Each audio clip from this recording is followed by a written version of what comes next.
Anabasis by Xenophon, translated by H. G. Dakins, Book 1, Part 1. Darius and Parysatis had 2 sons. The elder was named Artaxerxes, and the younger Cyrus. Now, as Darius lay sick, and felt that the end of life drew near, he wished both his sons to be with him. The elder, as it chanced, was already there, but Cyrus he must needs send for from the province over which he had made him satrap, having appointed him general, moreover, of all the forces that muster in the plain of the Castolus. Thus Cyrus went up, taking with him Tissaphernes as his friend, and accompanied also by a body of Hellenes, 300 heavy-armed men, under the command of Xenias the Parrhasian. Now when Darius was dead, and Artaxerxes was established in the kingdom, Tissaphernes brought slanderous accusations against Cyrus before his brother the king, of harbouring designs against him. And Artaxerxes, listening to the words of Tissaphernes, laid hands upon Cyrus, desiring to put him to death. But his mother made intercession for him, and sent him back again in safety to his province. He then, having so escaped through peril and dishonour, fell to considering not only how he might avoid ever again being in his brother's power, but how, if possible, he might become king in his stead. Parysatis, his mother, was his first resource, for she had more love for Cyrus than for Artaxerxes upon his throne. Moreover, Cyrus's behaviour towards all who came to him from the king's court was such that, when he sent them away again, they were better friends to himself than to the king his brother.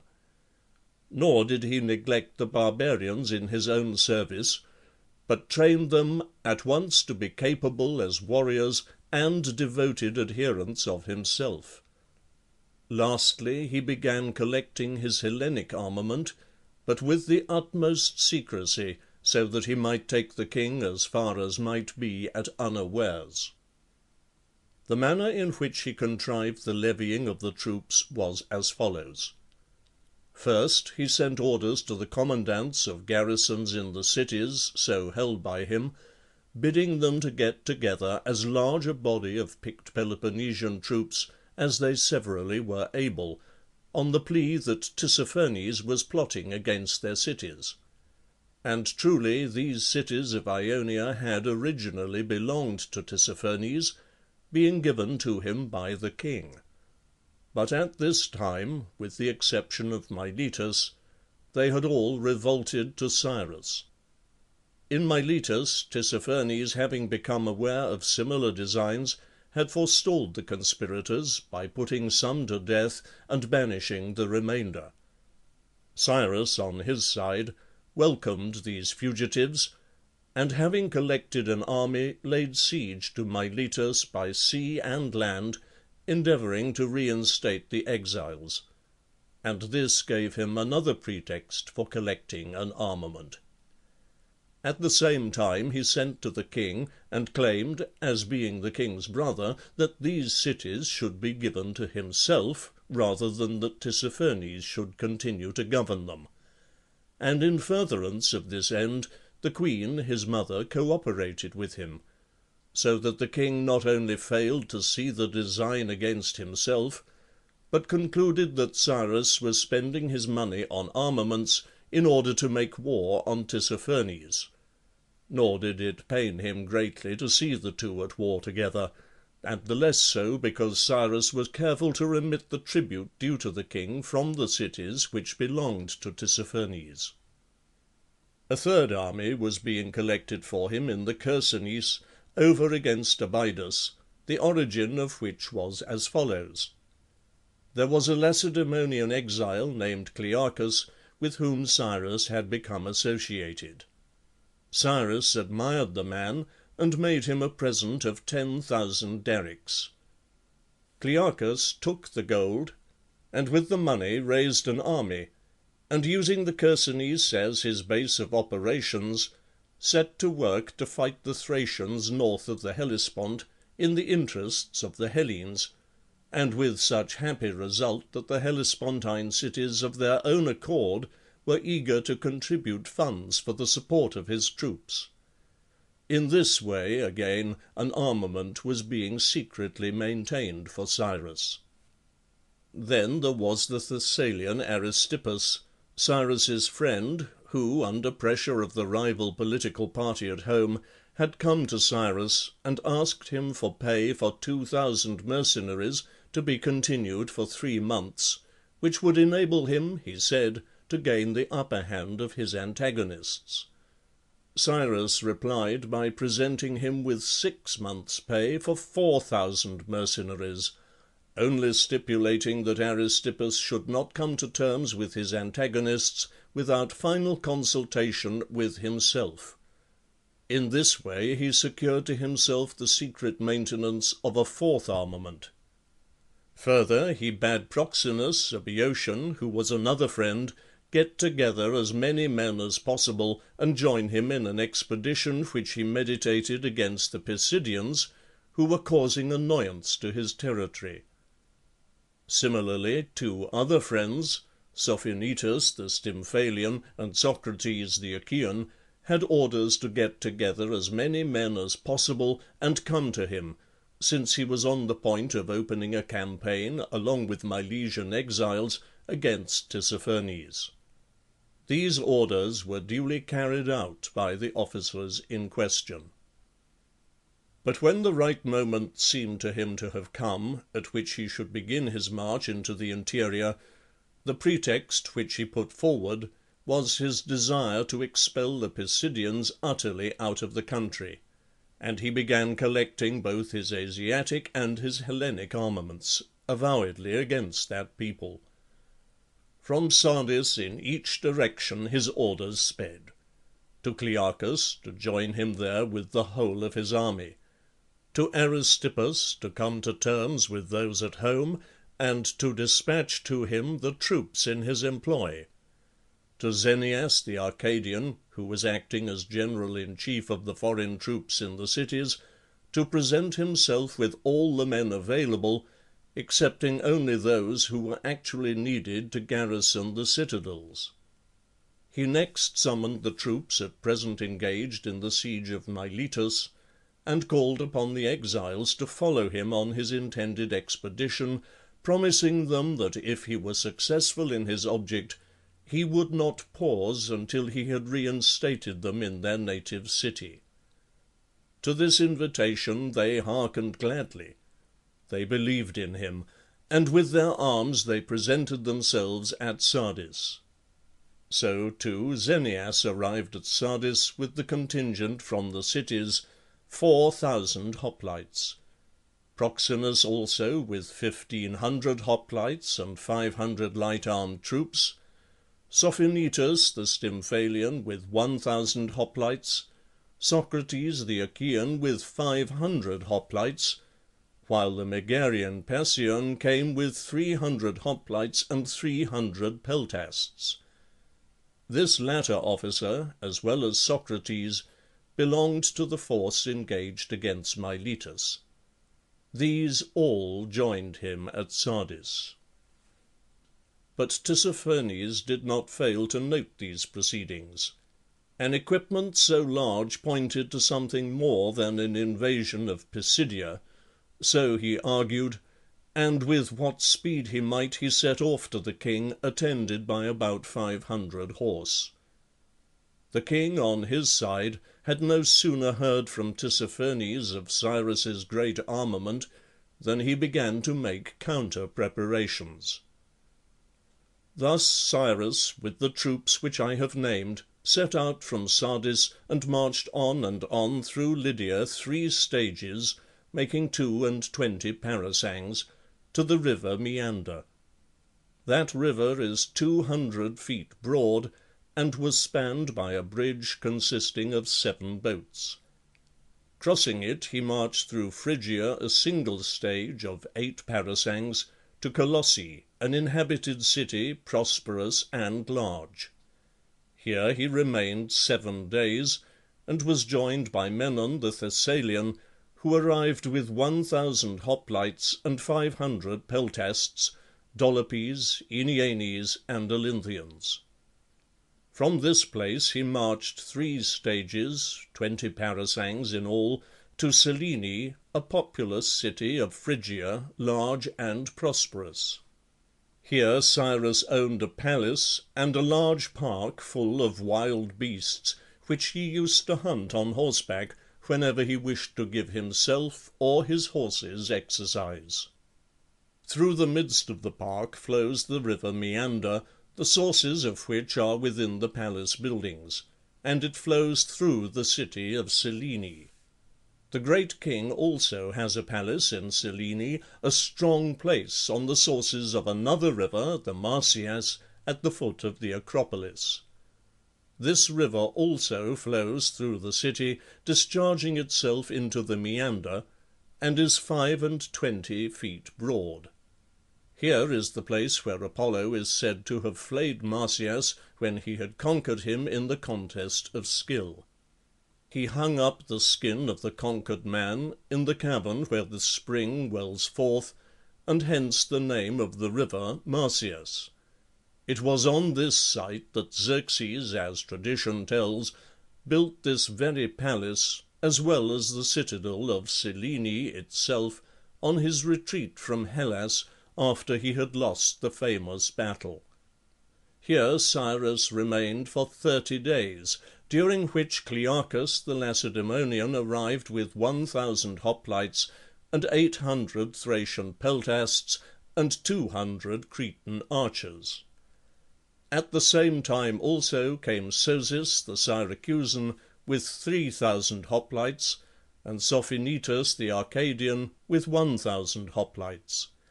And here Cyrus held a review, and numbered his Hellenes in the park, and found that they amounted in all to 11,000 hoplites and about 2,000 peltasts.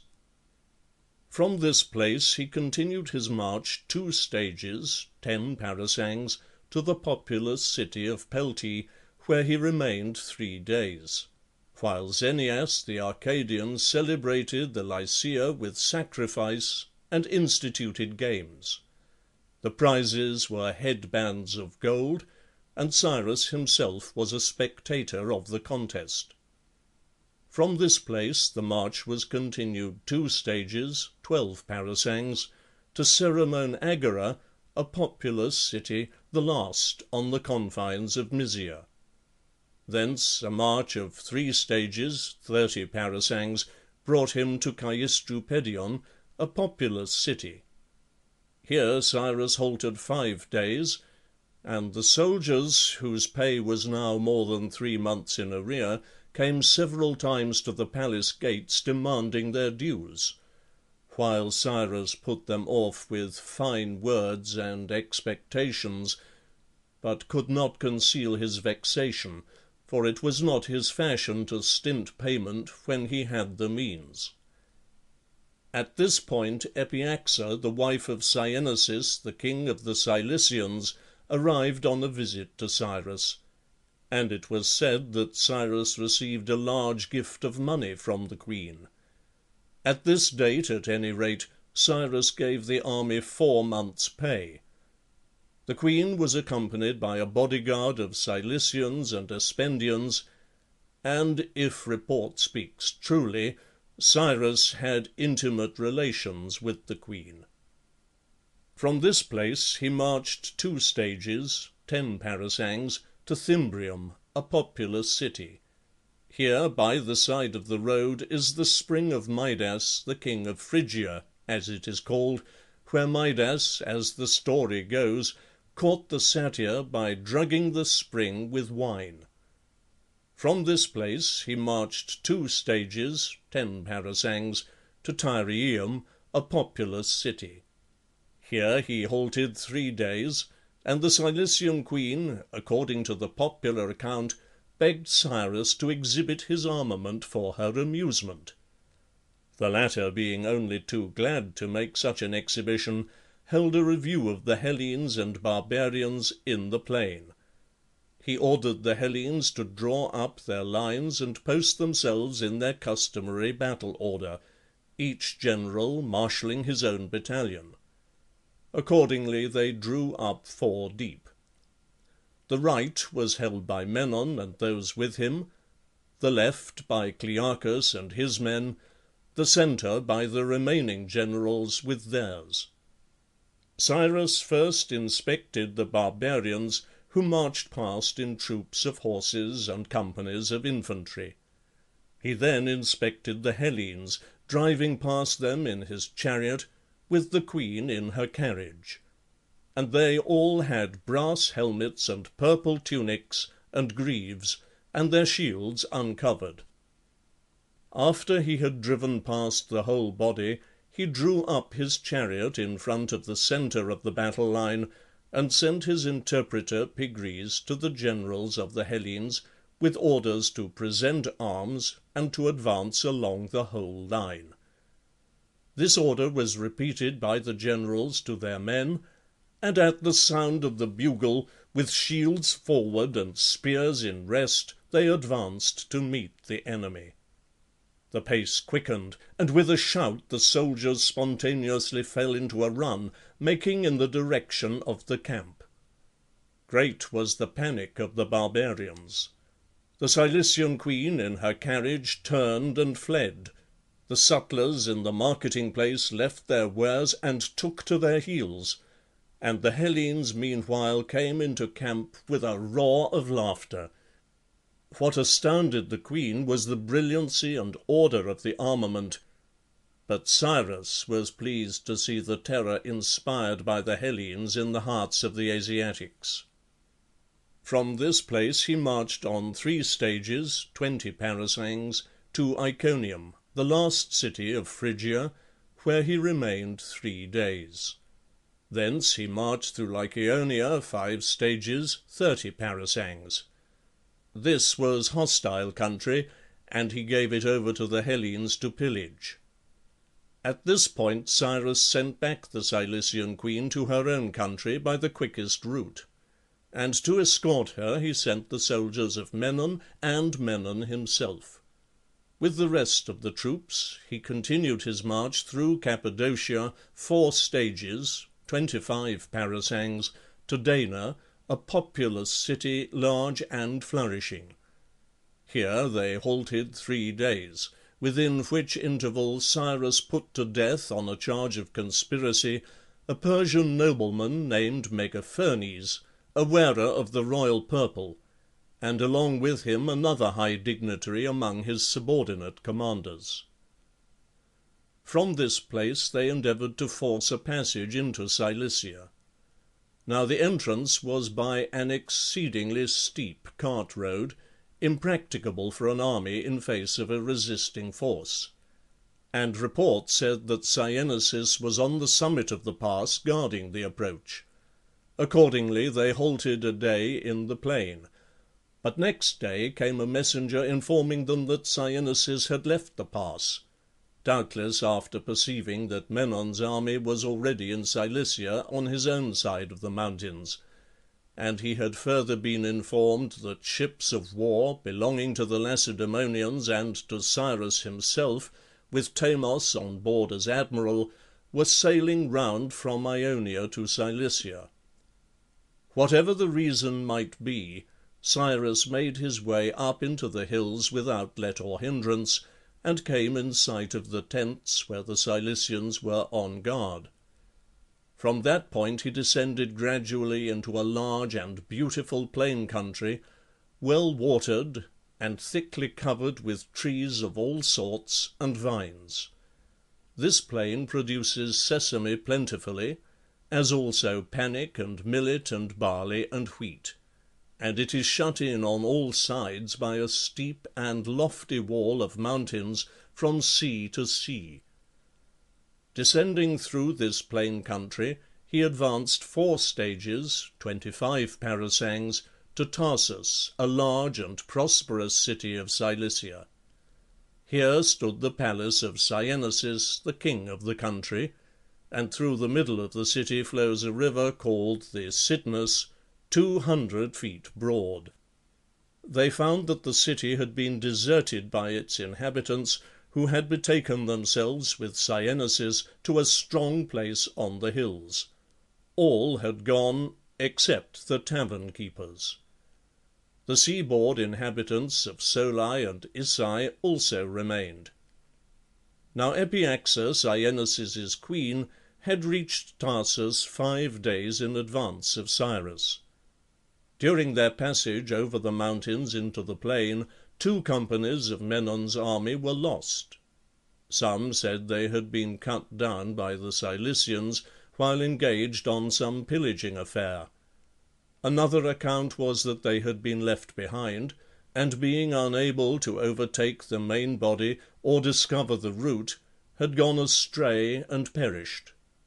However it was, they numbered 100 hoplites, and when the rest arrived, being in a fury at the destruction of their fellow soldiers, they vented their spleen by pillaging the city of Tarsus, and the palace to boot.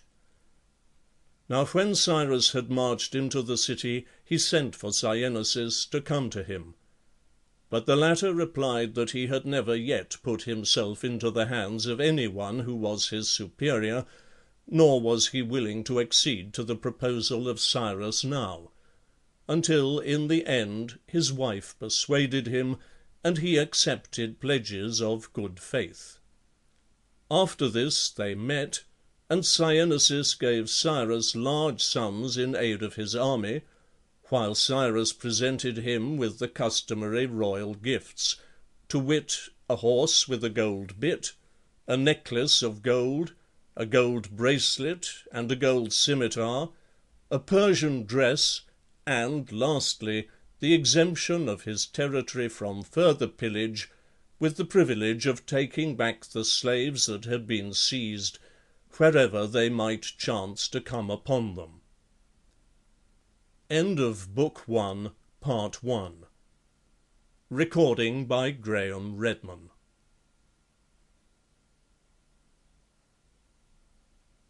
Book 1, Part 2.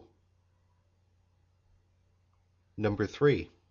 At Tarsus, Cyrus and his army halted for 20 days, the soldiers refusing to advance further, since the suspicion ripened in their minds that the expedition was in reality directed against the king, and, as they insisted, they had not engaged their services for that object. Clearchus set the example of trying to force his men to continue their march, but he had no sooner started at the head of his troops than they began to pelt him and his baggage train, and Clearchus had a narrow escape of being stoned to death there and then.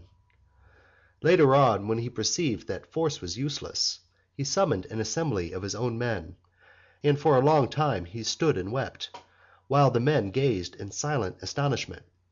At last he spoke as follows: "Fellow soldiers, do not marvel that I am sorely distressed on account of the present troubles. Cyrus has been no ordinary friend to me. When I was in banishment, he honored me in various ways, and made me also a present of 10,000 darics. These I accepted, but not to lay them upon for myself for private use, not to squander them in pleasure, but to expend them on yourselves.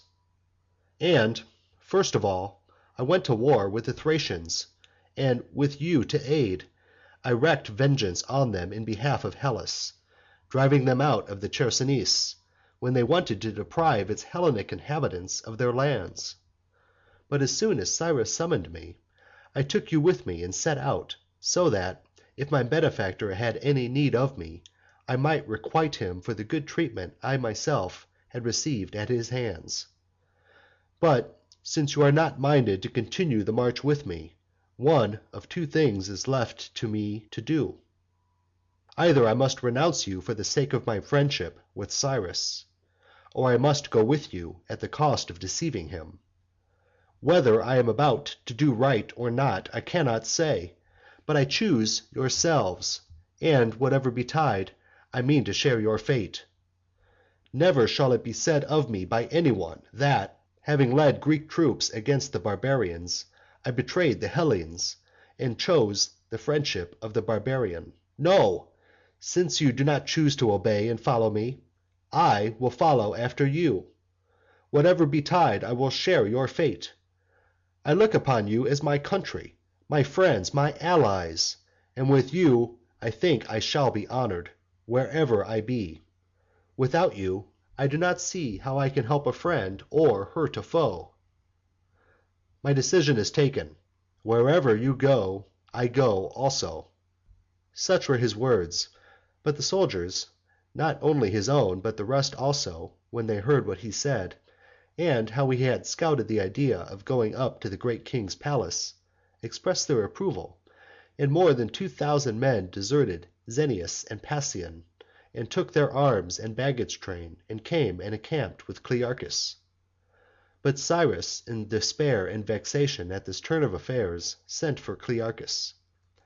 He refused to come, but, without the knowledge of his soldiers, sent a message to Cyrus, bidding him to keep a good heart, for that all would arrange itself in the right way, and bade him keep on sending for him, whilst he himself refused to go. After that he got together his own men, with those who had joined him, and of the rest any who chose to come, and spoke as follows: "Fellow soldiers, it is clear that the relations of Cyrus to us are identical with ours to him. We are no longer his soldiers, since we have ceased to follow him, and he on his side is no longer our paymaster.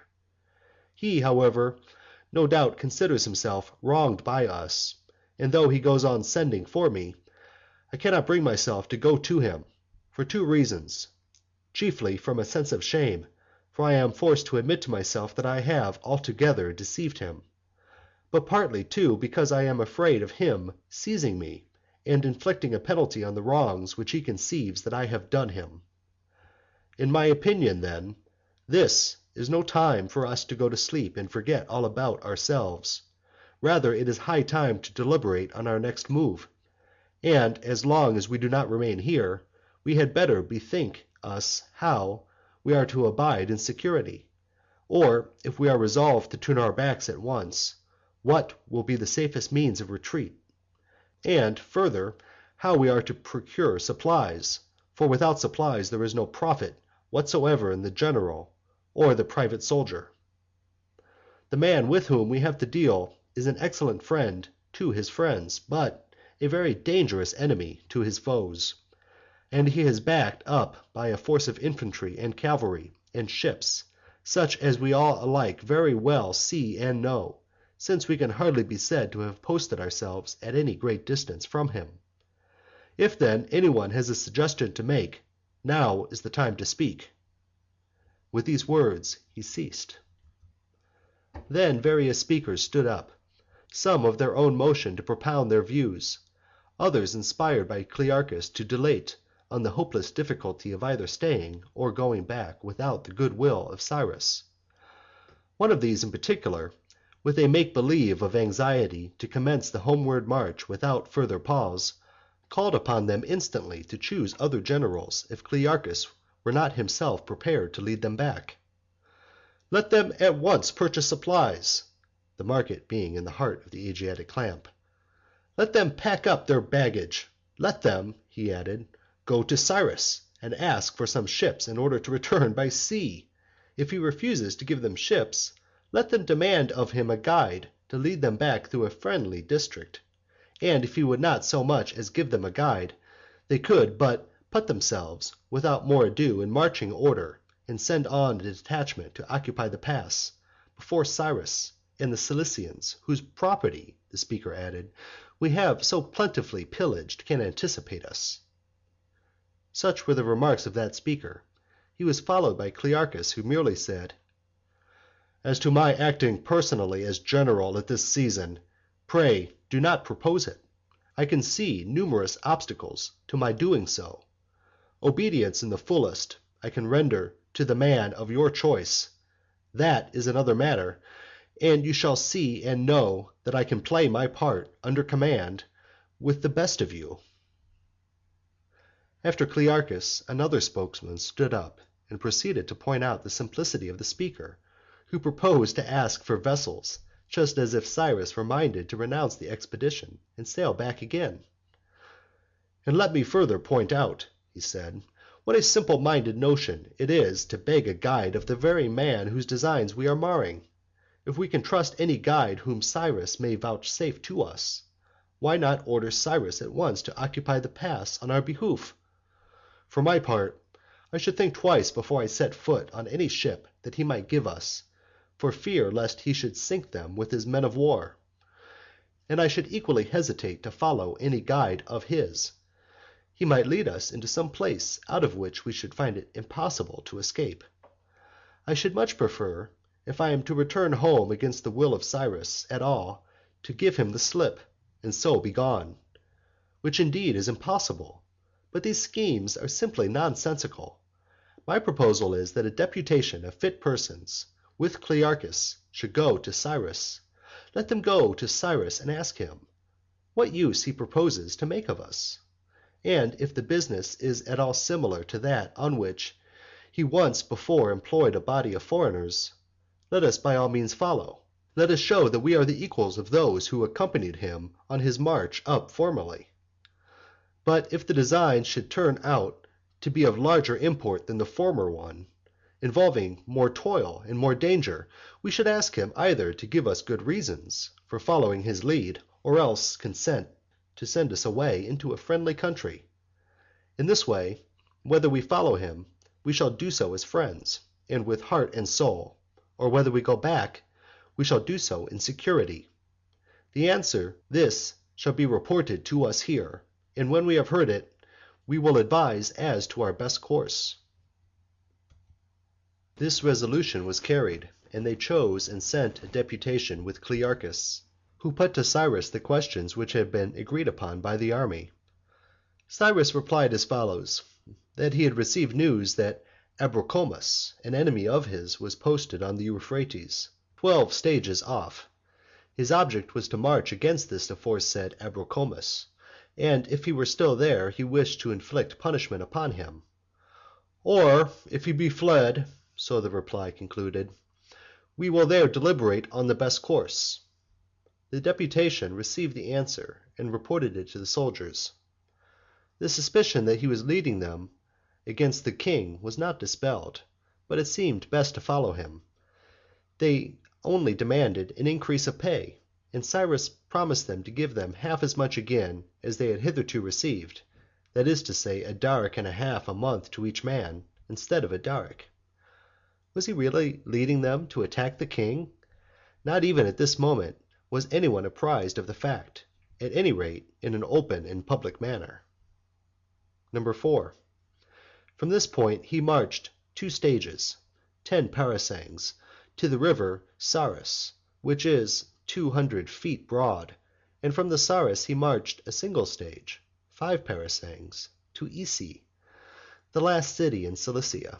It lies on the seaboard, a prosperous, large, and flourishing town. Here they halted 3 days, and here Cyrus was joined by his fleet. There were 35 ships from Peloponnesus, with the Lacedaemonian admiral Pythagoras on board. These had been piloted from Ephesus by Thamos the Egyptian, who himself had another fleet of 25 ships belonging to Cyrus. These had formed Thamos's blockading squadron at Miletus, when that city sided with Tissaphernes. He had also used them in other military services rendered to Cyrus in his operations against that satrap.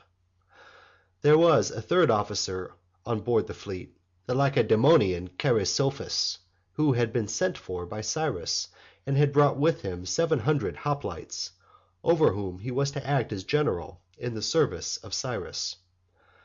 The fleet lay at anchor opposite Cyrus's tent. Here too another reinforcement presented itself. It was a body of 400 hoplites, Hellenic mercenaries in the service of Abrocomus, who deserted him for Cyrus, and joined in the campaign against the king. From Isi he marched a single stage, 5 parasangs, to the gates of Cilicia in Syria. This was a double fortress. The inner and nearer one, which protects Cilicia, was held by Synesius and a garrison of Cilicians. The outer and further one protecting Syria was reported to be garrisoned by a body of the king's troops.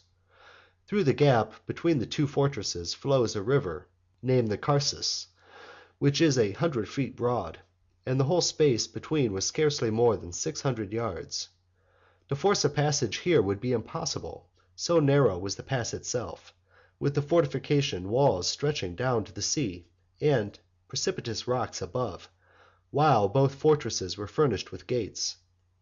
It was the existence of this pass which had induced Cyrus to send for the fleet, so as to enable him to lead a body of hoplites inside and outside the gates, and so to force a passage through the enemy, if he were guarding the Syrian gate, as he fully expected to find Abrocomus doing so with a large army.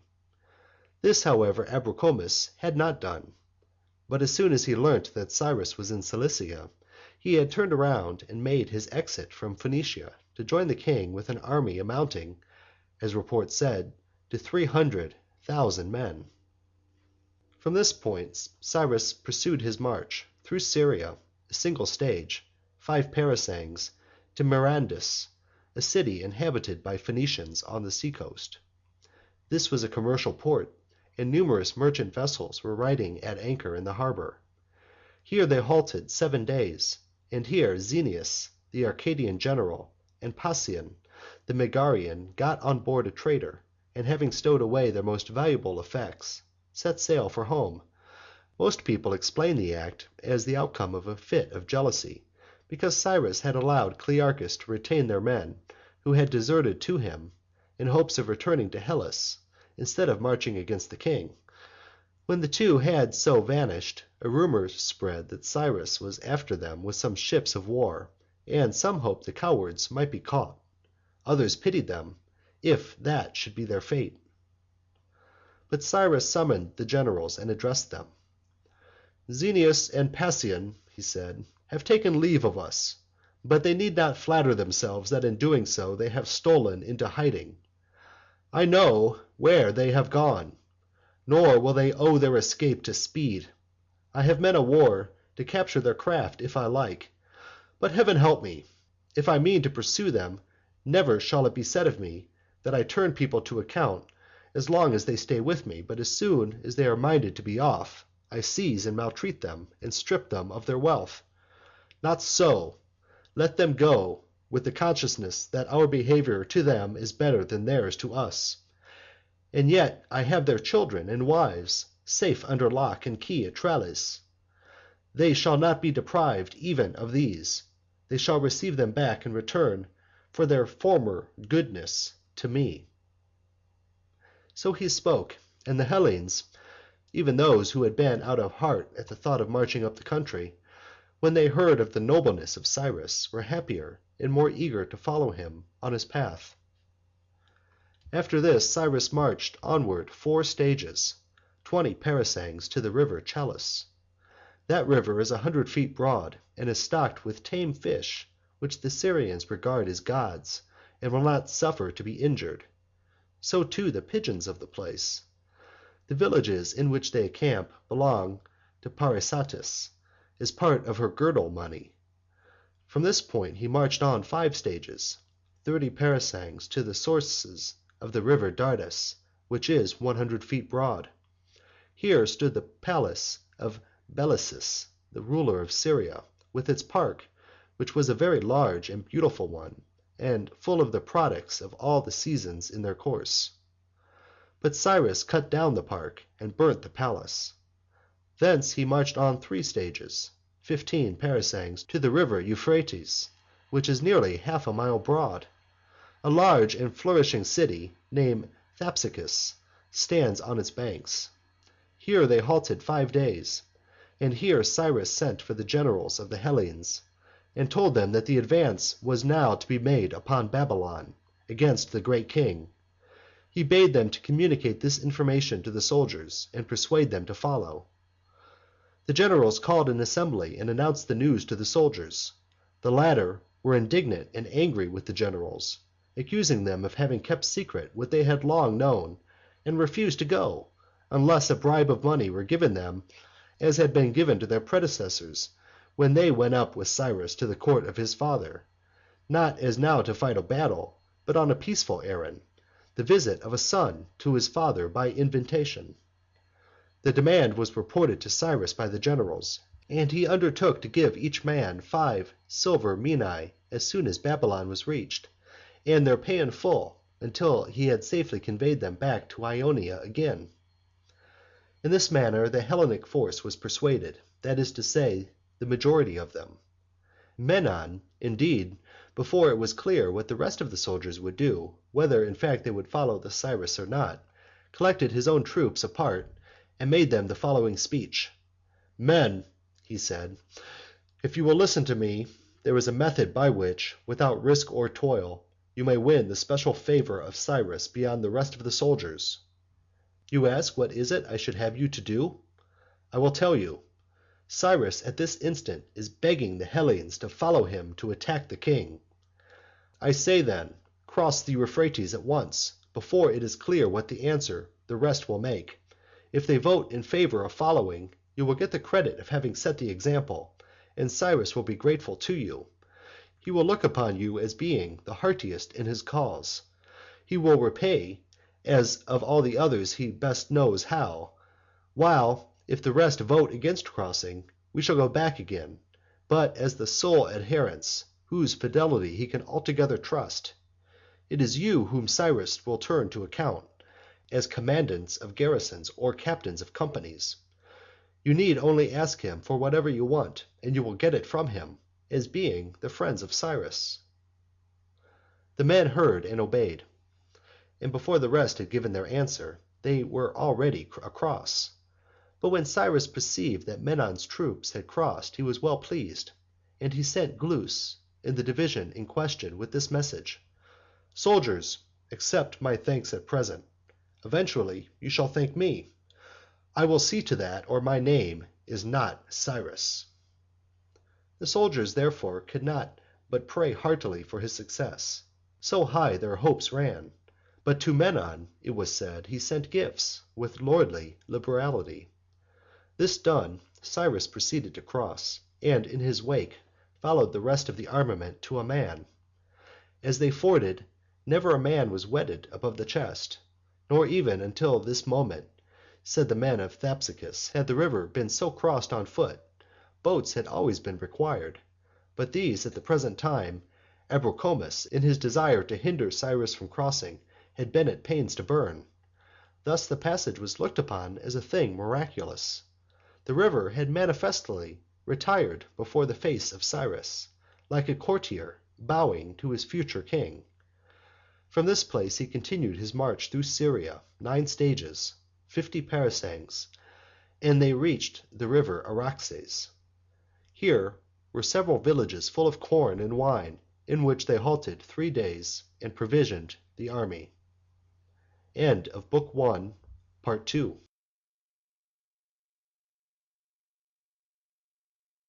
Book 1, Part 3. Number 5. Thence he marched on through Arabia, keeping the Euphrates on the right, 5 desert stages, 35 parasangs.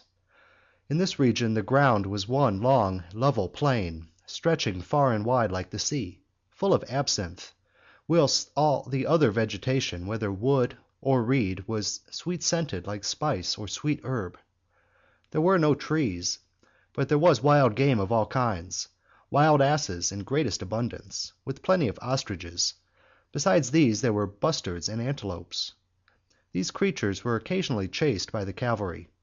The asses, when pursued, would run forward a space and then stand still, their pace being much swifter than that of horses, and as soon as the horses came close, they went through the same performance.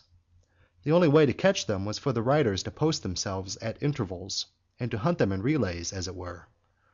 The flesh of those they captured was not unlike venison, only more tender. No one was lucky enough to capture an ostrich. Some of the troopers did give chase, but it soon had to be abandoned, for the bird, in its effort to escape, speedily put a long interval between itself and its pursuers, plying its legs at full speed, and using its wings the while like a sail. The bustards were not so hard to catch when started suddenly, for they only take short flights, like partridges, and are soon tired. Their flesh is delicious. As the army wended its way through this region, they reached the river Moschus, which is 100 feet in breadth. Here stood a big, deserted city, called Corsote, almost literally environed by the stream which flows round it in a circle. Here they halted 3 days and provisioned themselves. Thence they continued their march 13 desert stages, 90 parasangs, with the Euphrates still on their right, until they reached the gates. On these marches several of the baggage animals perished of hunger, for there was neither grass nor green herb or tree of any sort, but the country throughout was barren. The inhabitants make their living up quarrying millstones on the river banks, which they work up and take to Babylon and sell, purchasing corn in exchange for their goods. Corn failed the army, and was not to be got for money, except in the Lydian market open in Cyrus's Asiatic army, where a capith of wheat or barley cost 4 shekels, the shekel being equal to 7½ Attic obols, whilst the capith is the equivalent of 2 Attic cheonekes, dry measure, so that the troops subsisted on meat alone for the whole period. Some of the stages were long, whenever they had to push on to find water or fodder, and once they found themselves involved in a narrow way, where the deep clay presented an obstacle to the progress of the wagons. Cyrus with the nobles about him halted to superintend the operation, and ordered Glus and Pigres to take a body of barbarians and to help in extricating the wagons. As they seemed to be slow about the business, they turned round angrily to the Persian nobles and bade them lend a hand to force the wagons out. Then, if ever, what goes on to constitute one branch of good discipline was to be witnessed. Each of those addressed, just when he chanced to be standing, threw off his purple cloak and flung himself into the work with as much eagerness as if it had been a charge for victory. Down a steep hill they flew with their costly tunics and embroidered trousers, some with the circlets round their necks and bracelets on their arms. In an instant they had sprung into the miry clay, and in less time than one could have conceived, they had landed the wagons safe on terra firma. Although it was plain that Cyrus was bent on pressing on the march, and adverse to stoppages, except when he halted for the sake of provisioning or some other necessary object, being convinced that the more rapidly he advanced, the less prepared for battle would he find the king, while the slower his progress, the larger would be the hostile army which he would find collected. Indeed, the attentive observer could see at a glance that if the king's empire was strong in its extent of territory and the number of inhabitants, that strength is compensated by an inherent weakness, dependent upon the length of roads and the inevitable dispersion of defensive forces, where an invader insists upon pressing home the war by forced marches. On the opposite side of the Euphrates, to the point reached on one of these desert stages, was a large and flourishing city named Charmande. From this town the soldiers made purchases of provisions, crossing the river on rafts in the following fashion. They took the skins which they used as tent coverings and filled them with light grass. They then compressed and stitched them tightly by the ends, so that the water might not touch the hay. On these they crossed and got provisions, wine made from the date nut, and millet or pannic corn, the common staple of the country. Some dispute or other here occurred between the soldiers of Menon and Clearchus, in which Clearchus sentenced one of Menon's men as the delinquent and had him flogged. The man went back to his own division and told them. Hearing what had been done to their comrade, his fellows fretted and fumed, and were highly incensed against Clearchus. The same day Clearchus visited the passage of the river, and after inspecting the market there, was returning with a few followers on horseback to his tent, and had to pass through Menon's quarters. Cyrus had not yet come up, but was riding up in the same direction. One of Menon's men, who was splitting wood, caught sight of Clearchus as he rode past, and aimed a blow at him with his axe. The aim took no effect, when another hurled a stone at him, and a third, and then several, with shouts and hisses. Clearchus made a rapid retreat to his own troops, and at once ordered them to get under arms. He bade his hoplites remain in position with their shields rested against their knees, while he, at the head of his Thracians and horsemen, of which he had more than 40 in his army, Thracians for the most part, advanced against Menon's soldiers, so that the latter, with Menon himself, were panic-stricken, and ran to seize their arms. Some even stood riveted to the spot in perplexity at the occurrence. Just then Prozinus came up from behind, as chance would have it, with his division of hoplites, and without a moment's hesitation marched into the open space between the rival parties, and grounded arms. Then he fell to begging Clearchus to desist. The latter was not too well pleased to hear his trouble mildly spoken of, when he had barely escaped being stoned to death, and he bade Prozinus retire and leave the intervening space open. At this juncture Cyrus arrived, and inquiring what happening, there was no time for hesitation. With his javelins firmly grasped in his hands he galloped up, escorted by some of his faithful bodyguard, who were present, and soon in the midst, exclaiming, "Clearchus, Prozinus, and you other Hellenes yonder, you know not what you do. As surely as you come to blows with one another, our fate is sealed. This very day I shall be cut to pieces, and so will you. Your turn will follow close on mine. Let our fortunes once take an evil turn, and these barbarians whom you see around will be worse foes to us than those who are present serving the king." At these words Clearchus came to his senses. Both parties paused from battle, and retired to their quarters. Order reigned. 6. As they advanced from this point, opposite Carmande, they looked upon the hoof prints and dung of horses at frequent intervals. It looked like the trail of some 2,000 horses. Keeping ahead of the army, these fellows burnt up the grass and everything else that was good for use. Now there was a Persian named Orontus. He was closely related to the king by birth, and in matters pertaining to war reckoned among the best of Persian warriors. Having formerly been at war with Cyrus, and afterwards reconciled to him, he now made a conspiracy to destroy him. He made a proposal to Cyrus. If Cyrus would furnish him with 1,000 horsemen, he would deal with these troopers who were burning down everything in front of them. He would lay an ambuscade and cut them down, or he would capture a host of them alive. In any case, he would put a stop to their aggressiveness and burnings. He would see to it that they had never got the chance of setting eyes on Cyrus's army and reporting its advent to the king. The proposal seemed plausible to Cyrus, who accordingly authorized Orontus to take a detachment from each of the generals and be gone. He, thinking that he had got his horsemen ready to his hand, wrote a letter to the king, announcing that he would ere long join him with as many troopers as he could bring. He bade him at the same time instruct the royal cavalry to welcome him as a friend. The letter further contained certain reminders of his former friendship and fidelity. This dispatch he delivered into the hands of one who was a trusty messenger, as he thought, but the bearer took it and gave it to Cyrus. Cyrus read it. Orontus was arrested. Then Cyrus summoned to his tent 7 of the noblest Persians among his personal attendants, and sent orders to the Hellenic generals to bring up a body of hoplites. These troops were to take a position round his tent. This the generals did, bringing up about 3,000 hoplites. Clearchus was also invited inside to assist at the court-martial, a compliment due to the position he held among the other generals, in the opinion not only of Cyrus, but also of the rest of the court. When he came out, he reported the circumstances of the trial, as to which indeed there was no mystery, to his friends. He said that Cyrus opened the inquiry with these words: "I have invited you hither, my friends, that I may take advice with you, and carry out whatever, in the sight of God and man, it is right for me to do, as concerning the man before you, Orontus.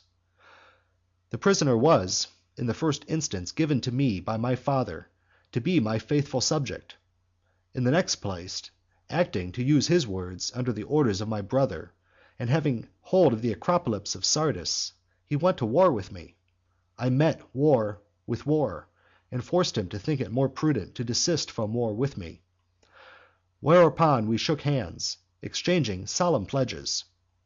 After that," and at this point Cyrus turned to Orontus and addressed him personally, "after that, did I do you any wrong?" Answer: "Never." Again another question: "Then later on, having received, as you admit, no injury from me, did you revolt to the Mysians and injure my territory, as far as in you lay?" "I did," was the reply. "Then once more having discovered the limits of your power, did you flee to the altar of Artemis, crying out that you repented?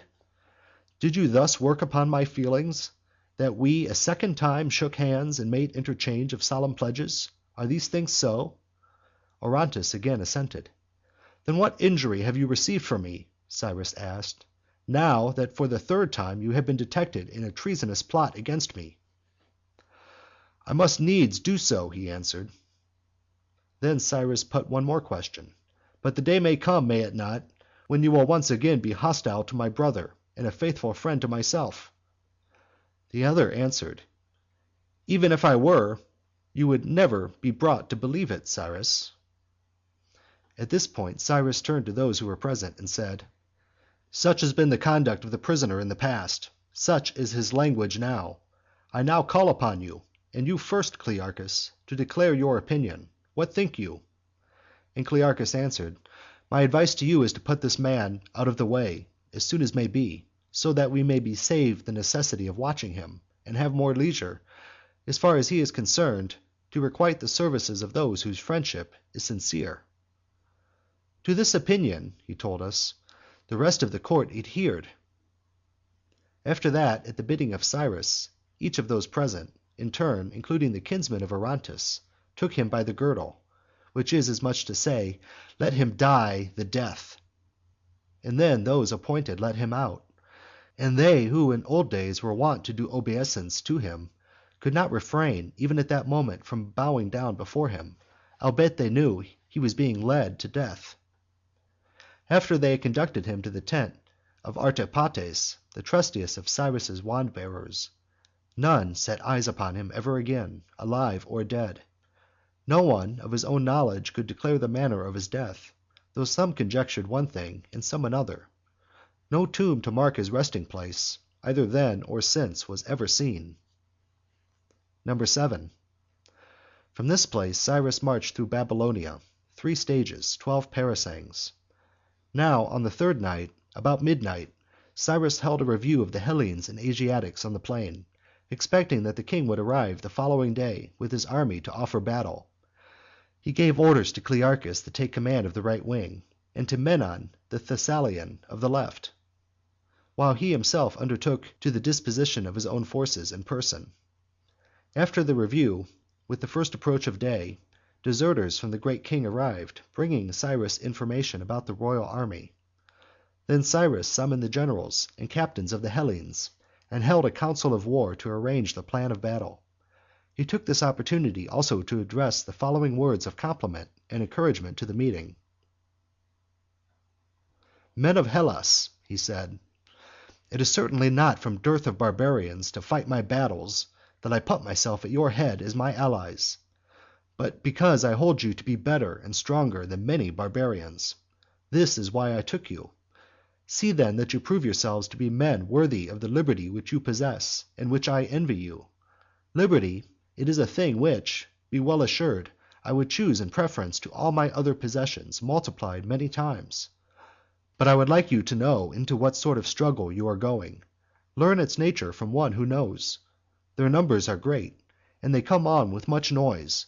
But if you can hold out against these 2 things, I confess I am ashamed to think what a sorry set of folk you will find the inhabitants of this land to be. But you are men, and brave, you must be, being men.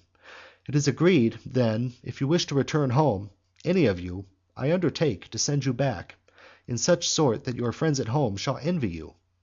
But I flatter myself I shall persuade many of you to accept what I will offer you here, in lieu of what you left at home." Here Gauletes, a Samian exile and a trusty friend of Cyrus, being present, exclaimed, "Aye, Cyrus, but some say you can afford to make large promises now, because you are in the crisis of impending danger. But let matters go well with you, will you recollect? They shake their heads. Indeed, some add that, even if you did recollect, and were ever so willing, you would not be able to make good all your promises and repay." When Cyrus heard that, he answered, "You forget, sirs, my father's empire stretches southwards to a region where men cannot dwell by reason of the heat, and northwards to a region uninhabitable through cold. but all the intervening space is mapped out in satrapies belonging to my brother's friends, so that if victory be ours, it will be ours also to put our friends in possession in their room. On the whole, my fear is, not that I might not have enough to give to each of my friends, but lest I may not have friends enough on whom to bestow what I have to give, and to each of you Hellenes I will give you a crown of gold." So they, when they heard these words, were once more elated than ever themselves, and spread the good news among the rest outside. And there came into his presence both the generals and some of the other Hellenes also, claiming to know what they should have in the event of victory. And Cyrus satisfied the expectations of each and all, and so dismissed them. Now the advice and admonition of all who came into conversation with him was, not to enter the battle himself, but to post himself in rear of themselves.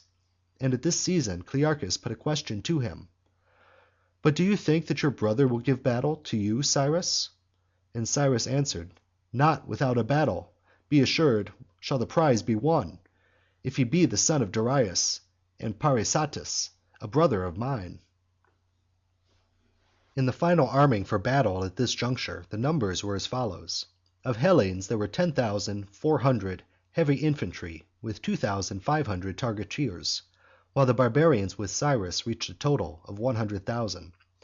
He had too about 20 Scythe chariots. The enemy's forces were reported to number 1,200,000, with 200 Scythe chariots. Besides, he had 6,000 cavalry under Artaxerxes. These formed the immediate vanguard of the king himself. The royal army was marshaled by 4 generals or field marshals, each in command of 300,000 men. Their names were Abrocomus, Tissaphernes, Gobrius, and Arbaces. But of this total, not more than 900,000 were engaged in the battle, with 150 Scythe chariots, since Abrocomus in his march from Phoenicia arrived 5 days late for the battle. Such was the information brought to Cyrus by deserters who came in from the king's army before the battle, and it was corroborated after the battle by those of the enemies who were taken prisoners. From this place Cyrus advanced 1 stage, 3 parasangs, with the whole body of his troops, Hellenic and barbarian alike, in order of battle. He expected the king to give battle the same day, for in the middle of this day's march a deep sunk trench was reached, 30 feet broad and 18 feet deep. The trench was carried inland through the plain, 12 parasangs distant to the wall of Medea. Here are canals flowing from the river Tigris. There are 4 in number, each about 100 feet broad and very deep. With corn ships plying upon them, they empty themselves into the Euphrates, and are at intervals of 1 parasang apart, and are spanned by bridges. Between the Euphrates and the trench was a narrow passage, 20 feet only in breadth. The trench itself had been constructed by the great king upon hearing of Cyrus's approach, to serve as a line of defense. Through this narrow passage then Cyrus and his army passed, and found themselves safe inside the trench. So there was no battle to be fought with the king that day, but there were numerous unmistakable traces of horse and infantry in retreat.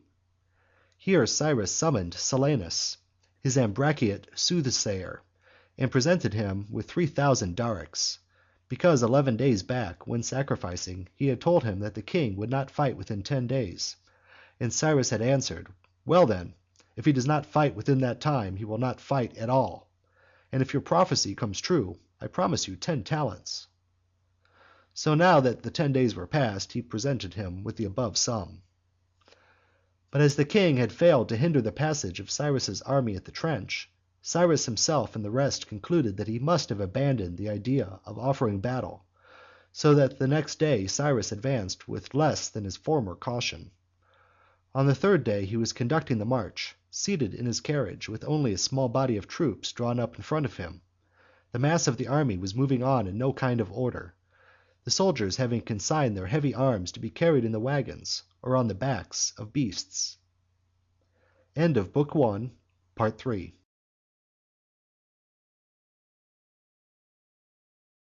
Book 1, Part 4. Number 8. It was already about full market time, and the halting place at which the army was to take up quarters was nearly reached, when Patigaeus, a Persian, a trusty member of Cyrus's personal staff, came galloping up at full speed on his horse, which was bathed in sweat, and to everyone he met he shouted in Greek and Persian, as fast as he could ejaculate the words, "The king is advancing with a large army ready for battle." Then ensued a scene of wild confusion. The Hellenes and all alike were expecting to be attacked on the instant, and before they could form their lines, Cyrus sprang from his carriage and donned his corslet, and then, leaping on his charger's back with the javelins firmly clutched, he passed the order to the rest to arm themselves and fall into their several ranks. The orders were carried out with alacrity. The ranks shaped themselves. Clearchus held the right wing, resting on the Euphrates. Prozinus was next, and after him the rest, while Menon with his troops held the Hellenic left. Of the Asiatics, a body of Paphlagonian cavalry, 1,000 strong, were posted beside Clearchus on the right, and with them stood the Hellenic peltasts. On the left was Ariaeus, Cyrus's second in command, and the rest of the barbarian host. Cyrus with his bodyguard of cavalry, about 600 strong, all armed with corslets like Cyrus, and cuirasses and helmets. But not so Cyrus. He went into battle with head unhelmeted. So too all the horses with Cyrus wore forehead pieces and breastplates, and the troopers carried short Hellenic swords. It was now midday, and the enemy was not yet in sight, but with the approach of afternoon was seen dust like a white cloud, and after a considerable interval a black pall, as it were, spread far and high above the plain. As they came nearer, very soon was seen here and there a glint of bronze and spear points, and the ranks could plainly be distinguished. On the left were troopers wearing white cuirasses.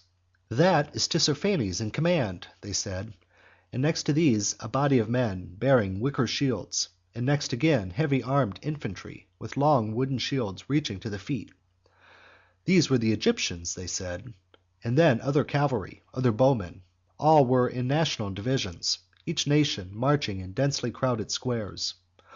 All along their front was a line of chariots at considerable intervals from one another, the famous scythe chariots, as they were named, having their scythes fitted to the axle-trees and stretching out slantwise, while others protruded under the chariot seats, facing the ground, so as to cut through all they encountered. The design was to let them dash full speed into the ranks of the Hellenes and cut them through. Curiously enough, the anticipation of Cyrus, when at the council of war he admonished the Hellenes not to mind the shouting of the Asiatics, was not justified. Instead of shouting, they came on in deep silence, softly and slowly, with even tread. At this instant, Cyrus, riding past in person, accompanied by Pigris, his interpreter, and 3 or 4 others, called aloud to Clearchus to advance against the enemy's center, for there the king was to be found. "And if we strike home at this point," he added, "our work is finished." Clearchus, though he could see the compact body at the center, and had been told by Cyrus that the king lay outside the Hellenic left, for owing to numerical superiority the king, while holding his own center, could well overlap Cyrus's extreme left, still hesitated to draw off his right wing from the river for fear of being turned on both flanks, and he simply replied, assuring Cyrus that he would take care all went well. At this time the barbarian army was evenly advancing, and the Hellenic division was still riveted at the spot, completing its formation as the various contingents came up.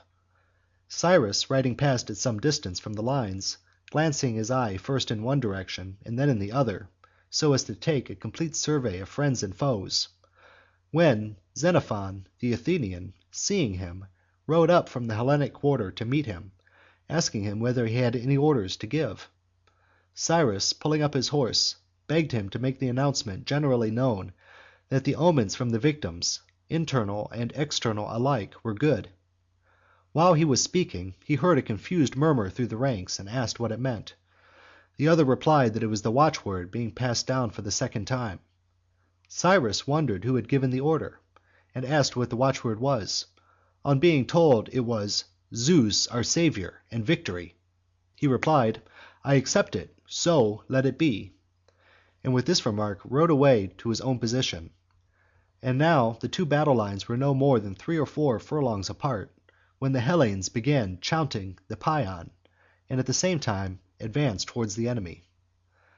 But with the forward movement a certain portion of the line curved onwards in advance, with wave-like sinuosity, and the portion left behind quickened to a run, and simultaneously a thrilling cry burst from all lips, like that in honor of the war god, Eleo! Eleo! And then the running became general.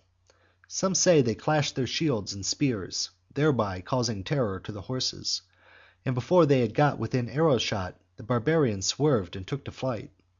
And now the Hellenes gave chase with might and main, checked only by shouts to one another not to race, but to keep their ranks. The enemy's chariots, reft of their charioteers, swept onwards, some through the enemy themselves, others past the Hellenes. They, as they saw them coming, opened a gap and let them pass. One fellow, like some dumbfoundered mortal on a racecourse, was caught by the heels, but even he, they said, received no hurt, nor indeed, with the single exception of some one on the left wing, who was said to have been wounded by an arrow, did any Hellene in this battle suffer a single hurt. Cyrus, seeing the Hellenes conquering, as far as they went at any rate were concerned, and in hot pursuit, was well content. But in spite of his joy, and the salutations offered him at that moment by those about him, as though he were already king, he was not led away to join in the pursuit, but keeping his squadron of 600 horsemen in close order, waited and watched to see what the king himself would do. The king, he knew, held the center of the Persian army. Indeed, it is the fashion for the Asiatic monarch to occupy that position during action for this twofold reason. He holds the safest place, with his troops on either side of him, while if he has occasion to dispatch any necessary rider along the lines, his troops will receive the message in half the time. Accordingly, the king on this occasion held the center of his army, but for all that he was outside Cyrus's left wing, and seeing that no one offered him battle in front, nor yet that the troops in front of him, he wheeled as if to encircle the enemy. It was then that Cyprus, in apprehension lest the king might get round to the rear and cut to pieces the Hellenic body, charged to meet him. Attacking with his 600, he mastered the line of troops in front of the king, and put to flight the 6,000, cutting, as it is said, with his own hand their general Artaxerxes. But as soon as the rout commenced, Cyrus's own 600 themselves, in the ardor of pursuit, were scattered, with the exception of a handful who were left with Cyrus himself, chiefly his table companions, so called. Left alone with these, he caught sight of the king and the close throng about him. Unable longer to contain himself, with the cry, "I see the man!" he rushed at him and dealt a blow at his chest, wounding him through the corslet. This, according to the statement of Ctesias the surgeon, who further states that he himself healed the wound. As Cyrus delivered the blow, some one struck him with a javelin under the eye severely, and in the struggle which then ensued between the king and Cyrus, and those about to protect one or the other, we have the statement of Ctesias as to the number slain on the king's side, for he was by his side. On the other, Cyrus himself fell, and 8 of his bravest companions lay at the top of him.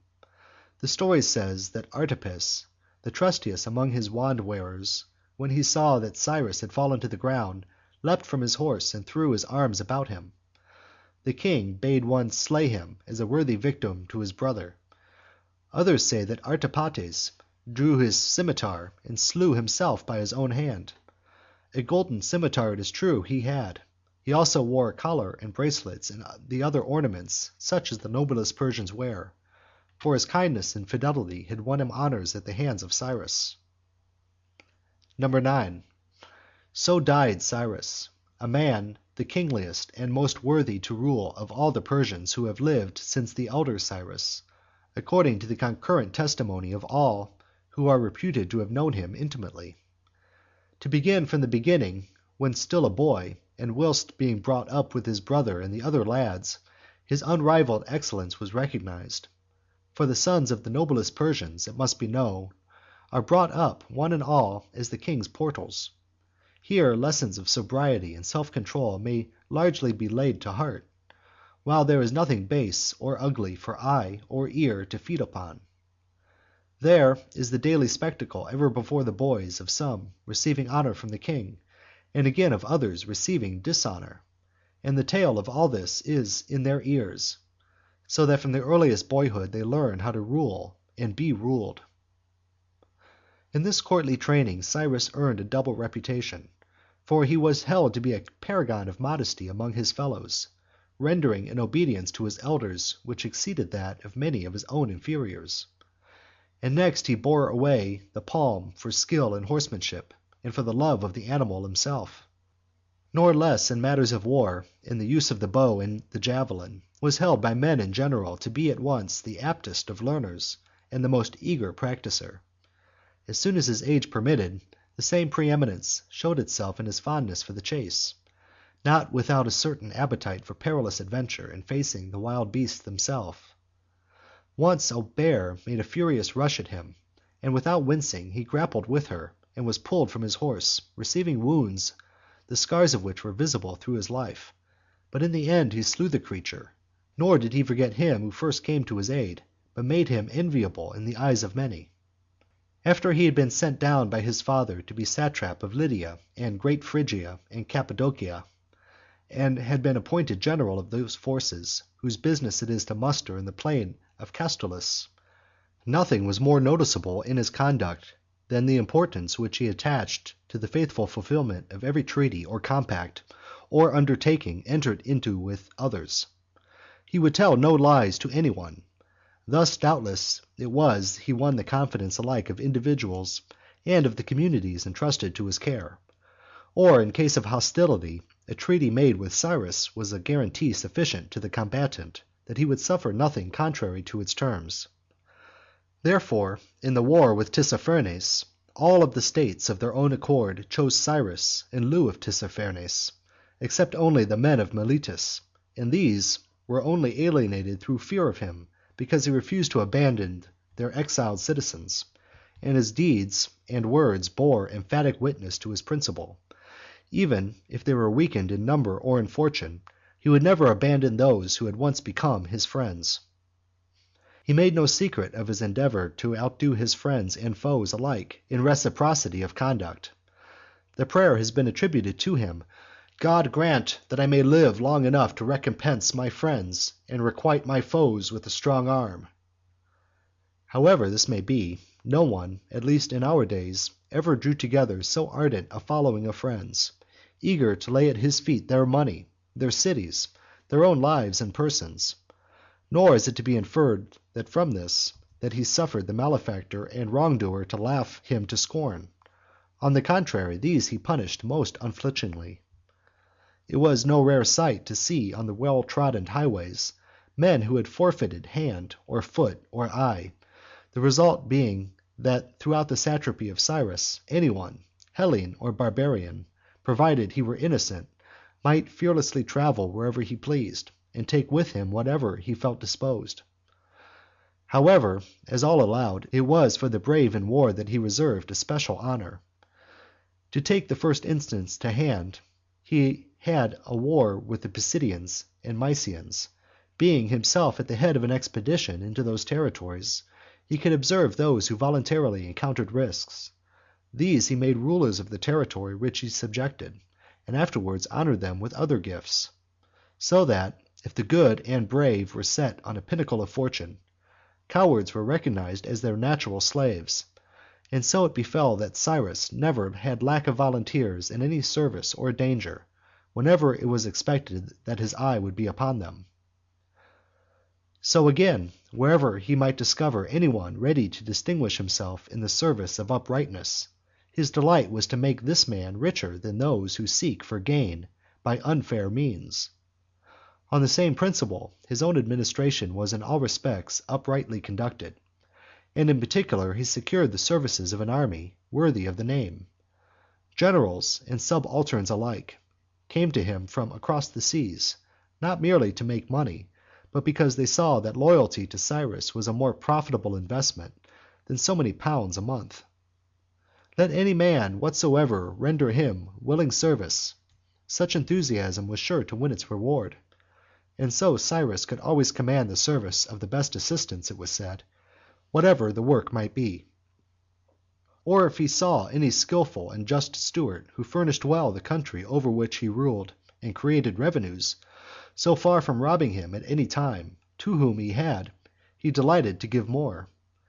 So that toil was a pleasure, and gains were amassed with confidence, and least of all from Cyrus would a man conceal the amount of his possessions, seeing that he showed no jealousy of wealth openly avowed, but his endeavor was rather to turn to account the riches of those who kept them secret. Towards the friends he had made, whose kindliness he knew, or whose fitness as fellow workers with himself, in aught which he might wish to carry out, he had tested, he showed himself in turn an adept in the arts of courtesy. Just in proportion as he felt the need of this friend or that to help him, so he tried to help each of them in return in whatever seemed to be their heart's desire. Many were the gifts bestowed on him, for many and diverse reasons. No one man perhaps ever received more, no one certainly was ever more ready to bestow them upon others, with an eye ever to the taste of each, so as to gratify what he saw to be the individual requirement.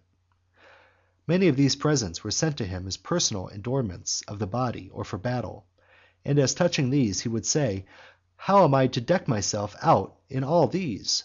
To my mind a man's chief ornament is the adornment of nobly adorned friends." Indeed, that he should triumph over his friends in the great matters of well-doing is not surprising, seeing that he was much more powerful than they, but he should not go beyond them in minute attentions, and in an eager desire to give pleasure, seems to me, I must confess, more admirable.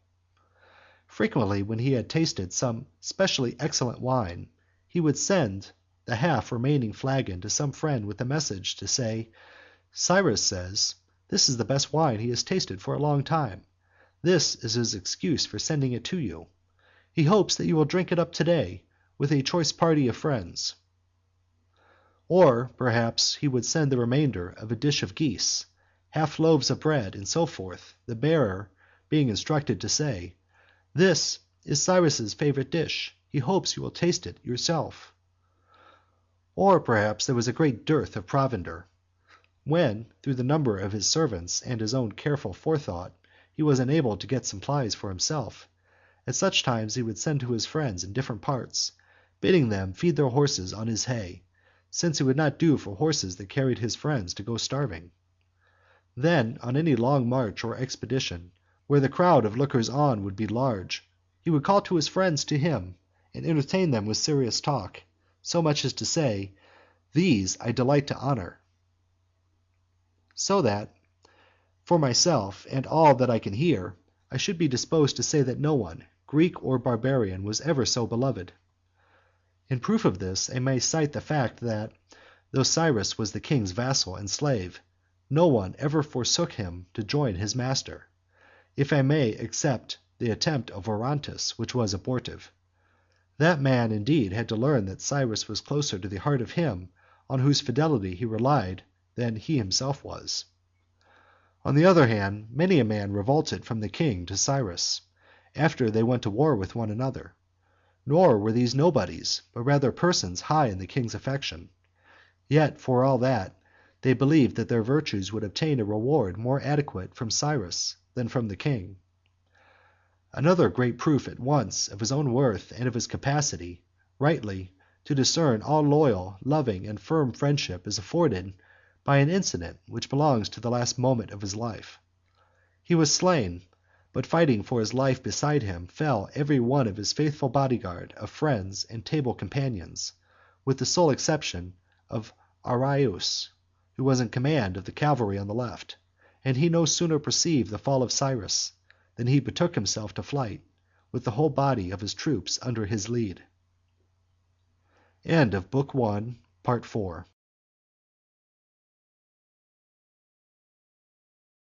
Book 1, Part 5. Number 10. Then the head of Cyrus and his right hand were severed from his body. But the king and those about him pursued and fell upon the Syrian camp, and the troops of Arrhaeus no longer stood their ground, but fled through their own camp back to the halting place of the night before, a distance of 4 parasangs, it is said. So the king and those with him fell to ravaging right and left. and amongst other spoil he captured the Phocian woman, who was the concubine of Cyrus, witty and beautiful, if fame speaks correctly. The Milesian, who was the younger, was also seized by some of the king's men, but letting go her outer garment, she made good her escape to the Hellenes, who had been left among the camp followers on guard. These fell at once into line, and put to sword many of the pillagers, though they lost some men themselves. They stuck to the place, and succeeded in saving not only that lady, but all else, whether chattels or human beings, which lay within their reach. At this point the king and the Hellenes were something like 3 miles apart. The one set were pursuing their opponents, just as if their conquest had been general. The others were pillaging as merrily as if their victory were already universal. But when the Hellenes learnt that the king and his troops were in the baggage camp, and the king on his side was informed by Tissaphernes that the Hellenes were victorious in their quarter of the field, and had gone forward in pursuit, the effect was instantaneous. The king massed his troops and formed into line. Clearchus summoned Prozinus, who was next to him, and debated whether to send a detachment or to go in a body to the camp to save it. Meanwhile the king was seen again advancing, as it seemed, from the rear, and the Hellenes, turning right about, prepared to receive his attack then and there. But instead of advancing upon them at that point, he drew off, following the line by which he had passed earlier in the day, outside the left wing of his opponent, and so picked up in his passage those who had deserted to the Hellenes during the battle, as also Tissaphernes and his division. The latter had not fled in the first shock of the encounter. He had charged parallel to the line of the Euphrates into the Greek peltasts, and through them, but charge as he might, he did not lay low a single man. On the contrary, the Hellenes made a gap to let him through, hacking them with their swords and hurling their javelins as they passed. Episthanes of Amphipolis was in command of the peltasts, and he showed himself a sensible man, it was said. Thus it was that Tissaphernes, having got through haphazard, with rather the worst of it, failed to wheel round and return the way he came, but, reaching the camp of the Hellenes, there fell in with the king, and falling into order again, the two divisions advanced side by side. But when they were parallel with the original left wing of the Hellenes, fear seized the latter, lest they might take them in flank and enfold them on both sides and cut them down. In this apprehension they determined to extend their line and place the river on their rear. But while they deliberated, the king passed by and ranged his troops in line to meet them, in exactly the same position in which he advanced to offer battle at the commencement of the engagement. The Hellenes, now seeing them in close proximity and in battle order, once again raised the paean, and began the attack with still greater enthusiasm than before. And once again the barbarians did not wait to receive them, but took to flight, even at a greater distance than before. The Hellenes pressed the pursuit until they reached a certain village, where they halted, for above the village rose a mound, on which the king and his party rallied and reformed. They had no infantry any longer, but the crest was crowded with cavalry, so that it was impossible to discover what was happening. They did see, they said, the royal standard, a kind of golden eagle with wings extended, perched on a bar of wood and raised upon a lance. But as soon as the Hellenes again moved onwards, the hostile cavalry at once left the hillock, not in a body any longer, but in fragments, some streaming from one side, some from another, and the crest was gradually stripped of its occupants, till at last the company was gone. Accordingly Clearchus did not ascend the crest, but posting his army at its base, he sent Lycius of Syracuse and another to the summit, with orders to inspect the condition of things on the other side, and to report results. Lycius galloped up and investigated, bringing back news that they were fleeing might and main. Almost at that instant the sun sank beneath the horizon. There the Hellenes halted, they grounded arms and rested, marveling the while that Cyrus was not anywhere to be seen, and that no messenger had come from him. For they were in complete ignorance of his death, and conjectured that either he had gone off in pursuit, or had pushed forward to occupy some point. Left to themselves, they now deliberated whether they should stay where they were and have the baggage train brought up, or should return to camp. They resolved to return, and about supper time reached the tents. Such was the conclusion of the day. They found the larger portion of their property pillaged, eatables and drinkables alike, not excepting the wagons laden with corn and wine, which Cyrus had prepared in case of some extreme need overtaking the expedition, to divide among the Hellenes. There were 400 of these wagons, it was said, and these now had been ransacked by the king and his men, so that the greater number of the Hellenes went supperless, having already gone without their breakfasts, since the king had appeared before the usual halt for breakfast. Accordingly, in no better plight than this, they passed the night. End of Book 1.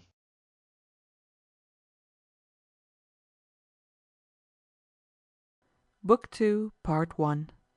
Number 1. With the break of day the generals met and were surprised that Cyrus should not have appeared himself, or at any rate have sent someone to tell them what to do. Accordingly they resolved to put what they had together, to get under arms and to push forward until they effected junction with Cyrus. Just as they were on the point of starting, with the rising sun came Procles, the ruler of Teuthrania. He was a descendant of Demaratus, the Laconian, and with him also came Glus, the son of Tamos. These two told them, first, that Cyrus was dead, next that Arius had retreated with the rest of the barbarians to the halting place whence they had started at dawn on the previous day, and wished to inform them that, if they were minded to come, he would wait for this one day, but on the morrow he should return home again to Ionia, whence he came. When they heard these tidings, the generals were sorely distressed. So too were the rest of the Hellenes when they were informed of it. Then Clearchus spoke as follows: "Would that Cyrus were yet alive! But since he is dead, take back this answer to Arius, that we, at any rate, have conquered the king, and, as you yourselves may see, there is not a man left in the field to meet us. Indeed, had you not arrived, we should ere this have begun our march upon the king. Now we can promise to Arius that, if he will join us here, we will place him on the king's throne. Surely to those who conquer, empire pertains." With these words he sent back the messengers, and with them he sent Cheiresophus the Laconian and Menon the Thessalian. That was what Menon himself wished, being, as he was, a friend and intimate of Arius, and bound by mutual ties of hospitality. So these set off, and Clearchus waited for them. The soldiers furnished themselves with food and drink as best they might, falling back on the baggage animals and cutting up oxen and asses. There was no lack of firewood. They need only step forward a few paces from the line where the battle was fought, and they would find arrows to hand in abundance, which the Hellenes had forced the deserters from the king to throw away. There were arrows and wicker shields also, and the huge wooden shields of the Egyptians. There were many targets also, and empty wagons left to be carried off. Here was a store which they were not slow to make use of to cook their meat and serve their meals that day. It was now about full market hour when heralds from the king and Tissaphernes arrived. These were barbarians with one exception. This was a certain Phalanus, a Hellene who lived at the court of Tissaphernes, and was held in high esteem. He gave himself out to be a connoisseur of tactics and the art of fighting with heavy arms. These were the men who now came up, and having summoned the generals of the Hellenes, they delivered themselves of the following message: "The great king, having won the victory and slain Cyrus, bids the Hellenes to surrender their arms, to betake themselves to the gates of the king's palace, and there obtain for themselves what terms they can." That was what the herald said, and the Hellenes listened with heavy hearts. But Clearchus spoke, and his words were few. "Conquerors do not, as a rule, give up their arms." Then, turning to the others, he added, "I leave it to you, my fellow generals, to make the best and noblest answer that ye may to these gentlemen. I will rejoin you presently." At the moment an official had summoned him to come and look at the entrails which had been taken out, for, as it chanced, he was engaged in sacrificing. As soon as he was gone, Cleanor, the Arcadian, by right of seniority, answered, "They would sooner die than give up their arms." Then Proxenus the Theban said, For my part I marvel if the king demands our arms as our master, or for the sake of friendship merely, as presents. If as our master, why need he ask for them rather than come and take them? But if he would fain wheedle us out of them by fine speeches, he should tell us what the soldiers will receive in turn for such kindness." In answer to him, Phalenus said, "The king claims to have conquered because he has put Cyrus to death, and who is there now to claim the kingdom as against himself? He further flatters himself that you also are in his power, since he holds you in the heart of his country, hemmed in by impassable rivers, and he can at any moment bring against you a multitude so vast that even if leave were given to rise and slay, you could not kill them." After him Theopompus the Athenian spoke. "Phalenus," he said, "at this instant, as you yourself can see, we have nothing left but our arms and our valour. If we keep the former, we imagine we can make use of the latter, but if we deliver up our arms we shall presently be robbed of our lives. Do not suppose, then, that we are going to give up to you the only good things which we possess. We prefer to keep them, and by their help we will do battle with you for the good things which are yours." Phalenus laughed when he heard those words and said, "Spoken like a philosopher, my fine young man, and very pretty reasoning too. Yet, let me tell you, your wits are somewhat scattered if you imagine that your valour will get the better of the king's power." There were one or two others, it was said, who with a touch of weakness in their tone or argument made answer. They had proved good and trusty friends to Cyrus, and the king might find them no less valuable. If he liked to be friends with them, he might turn them to any use that pleased his fancy, say for a campaign against Egypt. Their arms were at his service; they would help to lay that country at his feet. Just then Clearchus returned, and wished to know what answer they had given. The words were barely out of his mouth before Phalenus, interrupting, answered, "As for your friends here, one says one thing and one another. Will you please give us your opinion?" And he replied, "The sight of you, Phalenus, caused me much pleasure, and not only me but all of us, I feel sure. For you are a Hellene even as we are, every one of us whom you see before you. In our present plight we would like to take you into our counsel as to what we had better do touching your proposals. I beg you then solemnly in the sight of heaven, do you tender us such advice as you shall deem best and worthiest, and such as shall bring you honour of aftertime, when it will be said of you how once on a time Phalenus was sent by the great king to bid certain Hellenes yield up their arms, and when they had taken him into their council he gave them such and such advice. You know that whatever advice you do give us cannot fail to be reported in Hellas." Clearchus threw out these leading remarks in hopes that this man, who was the ambassador from the king, might himself be led to advise them not to give up their arms, in which case the Hellenes would be still more sanguine and hopeful. But, contrary to his expectation, Phalenus turned round and said, "I say that if you have one chance, one hope in 10,000 to wage a war with the king successfully, do not give up your arms. That is my advice. If, however, you have no chance of escape without the king's consent, then I say, save yourselves in the only way you can." And Clearchus answered, "So then that is your deliberate view? Well, this is our answer. Take it back. We conceive that in either case, whether we are expected to be friends with the king, we shall be worth more as friends if we keep our arms than if we yield them to another, or whether we are to go to war, we shall fight better with them than without." And Phalenus said, "That answer we will repeat, but the king bade me tell you this besides. Whilst you remain here there is truce, but one step forward or one step back, the truce ends, there is war. Will you then please inform us as to that point also? Are you minded to stop and keep truce, or is there to be war? What answer shall I take from you?" And Clearchus replied, "Pray answer that we hold precisely the same views on this point as the king." "How say you, the same views?" asked Phalenus. Clearchus made answer, "As long as we stay here there is truce, but a step forward or a step backward, the truce ends. There is war. The other again asked, "Peace or war, what answer shall I make?"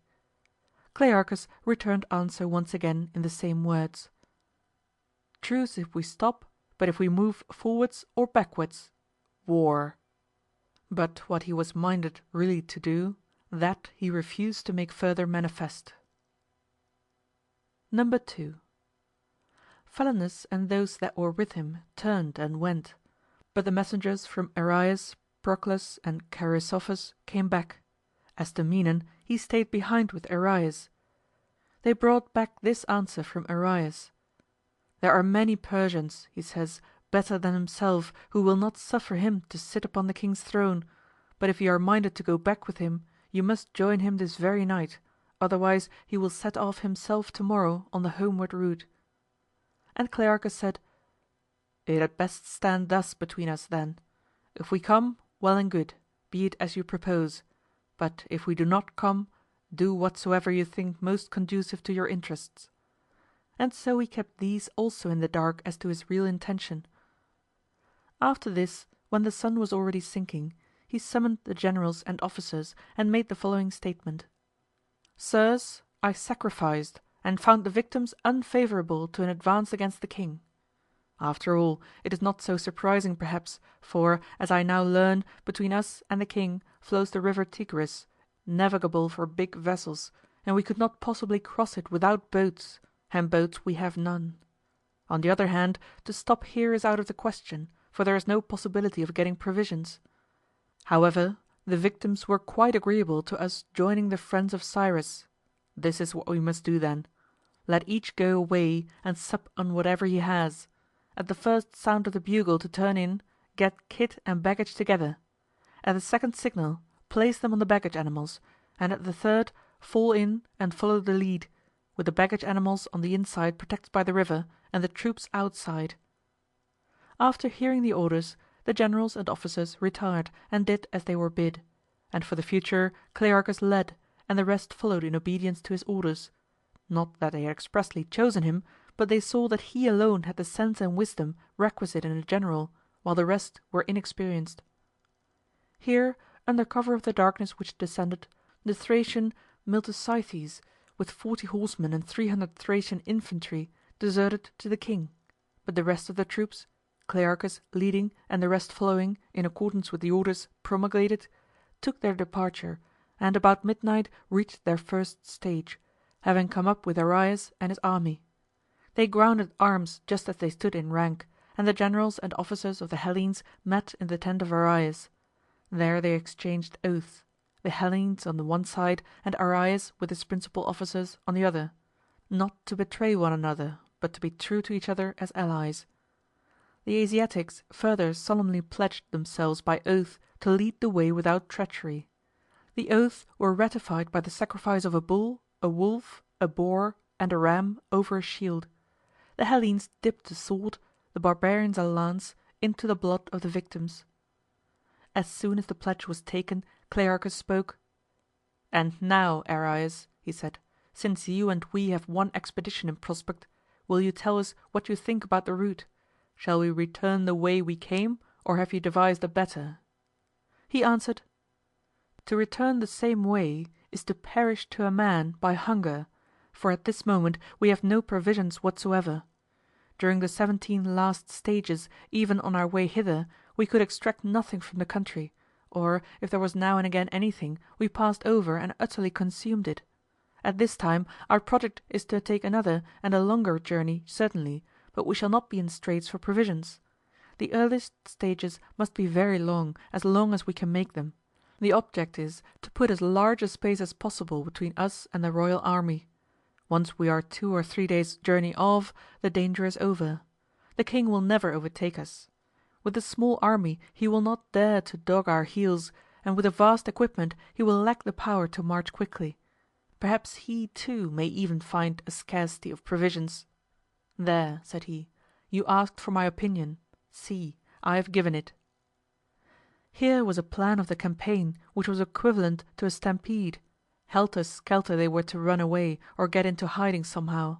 but fortune proved a better general. For as soon as it was day they recommenced the journey, keeping the sun on their right, and calculating that with the westering rays they would have reached villages in the territory of Babylonia, and in this hope they were not deceived. While it was yet afternoon, they thought they caught sight of some of the enemy's cavalry, and those of the Hellenes who were not in rank ran to their ranks. And Darius, who was riding in a wagon to nurse a wound, got down and donned his cuirass, the rest of his party following his example. Whilst they were arming themselves, the scouts, who had been sent forward, came back with the information that they were not cavalry but baggage animals grazing. It was at once clear to all that they must be somewhere in the neighborhood of the king's encampment. Smoke could actually be seen rising, evidently from villages not far ahead. Clearchus hesitated to advance upon the enemy, knowing that the troops were tired and hungry. And indeed it was already late. On the other hand, he had no mind either to swerve from his route, guarding against any appearance of flight. Accordingly he marched straight as an arrow, and with sunset entered the nearest villages with his vanguard and took up quarters. These villages had been thoroughly sacked and dismantled by the royal army, down to the very woodwork and furniture of the houses. Still the vanguard contrived to take up their quarters in some sort of fashion, but the rear division, coming up in the dark, had to bivouac as best they could, one detachment after another, and a great noise they made, with hue and cry to one another, so that the enemy could hear them. And those in their immediate proximity actually took to their heels, left their quarters and decamped, as was plain enough next morning, when not a beast was to be seen, nor sign of camp or wreath of smoke anywhere in the neighborhood. The king, as it would appear, was himself quite taken aback by the advent of the army, as he fully showed by his proceedings next day. During the progress of this night the Hellenes had their turn of scare.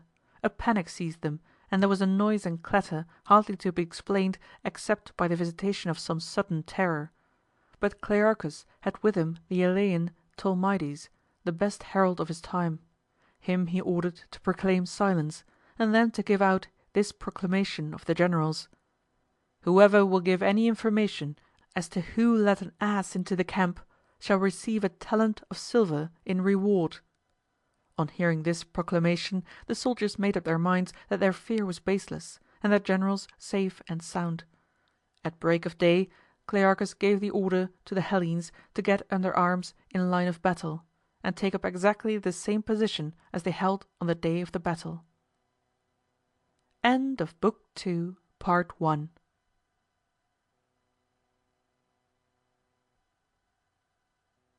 Book 2, Part 2, Number 3. And now comes the proof of what I stated above, that the king was utterly taken aback by the sudden apparition of the army. Only the day before he had sent and demanded the surrender of their arms, and now with the rising sun came heralds sent by him to arrange a truce. These, having reached the advanced guard, asked for the generals. The guard reported their arrival, and Clearchus, who was busy inspecting the ranks, sent back word to the heralds that they must wait his leisure. Having carefully arranged the troops so that from every side they might present the appearance of a compact battle line without a single unarmed man in sight, he summoned the ambassadors, and himself went forward to meet them, with the soldiers who for choice accoutrement and noble aspect were the flower of his force, a course which he had invited the other generals also to adopt. And now, being face to face with the ambassadors, he questioned them as to what their wishes were. They replied that they had come to arrange a truce, and were persons competent to carry proposals from the king to the Hellenes and from the Hellenes to the king. He returned answer to them: "Take back word then to your master that we need a battle first, for we have had no breakfast, and he will be a brave man who will dare mention the word truce to Hellenes without providing them with breakfast." With this message the heralds rode off, but were back again in no time, which was a proof that the king, or some one appointed by him to transact the business, was hard by. They reported that the message seemed reasonable to the king. They had now come bringing guides who, if a truce were arranged, would conduct them where they could get provisions.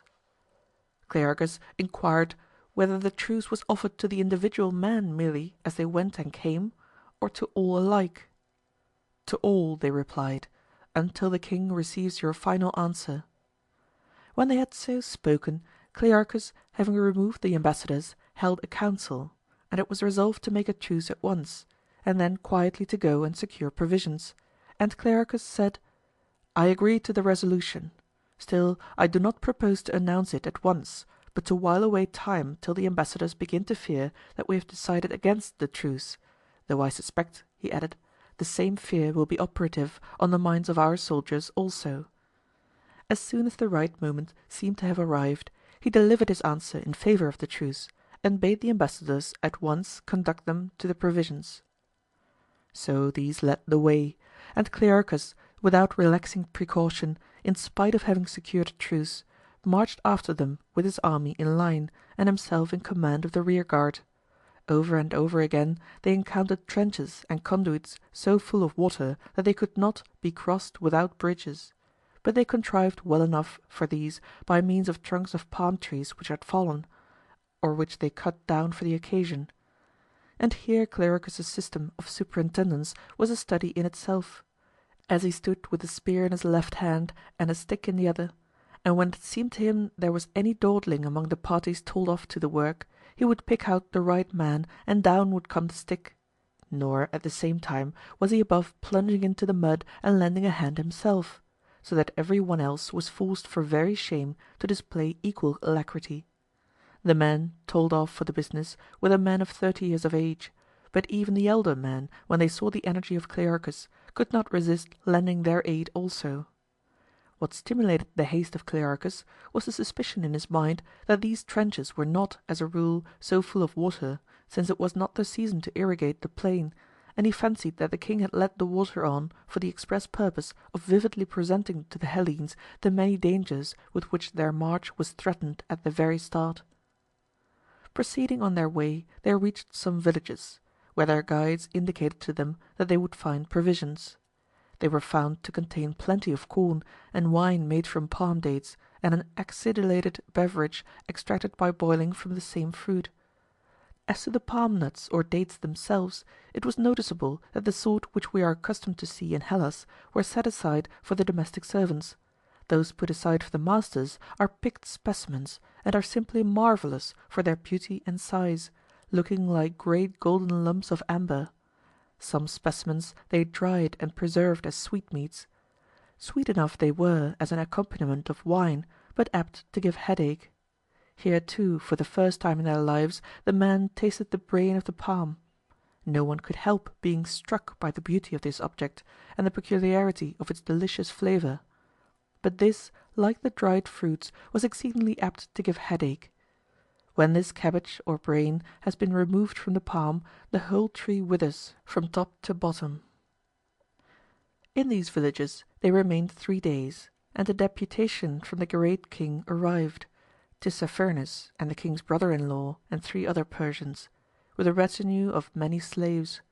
As soon as the generals of the Hellenes had presented themselves, Tissaphernes opened the proceedings with the following speech through the lips of an interpreter.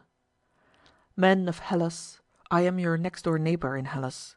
Therefore was it that I, when I saw into what a sea of troubles you were fallen, regarded it as a godsend if by any means I might obtain, as a boon from the king, the privilege of bringing you back in safety to your own country, and that, I take it, will earn me gratitude from you and all Hellas.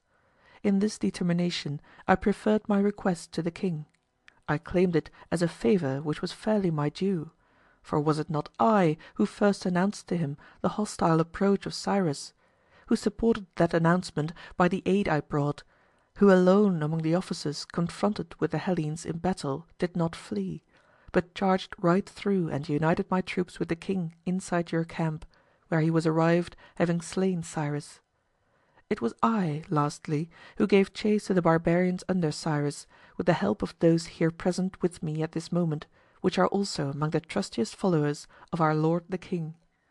Now I counsel you to give a moderate answer, so that it may be easier for me to carry out my design, if haply I may obtain from him some good thing on your behalf."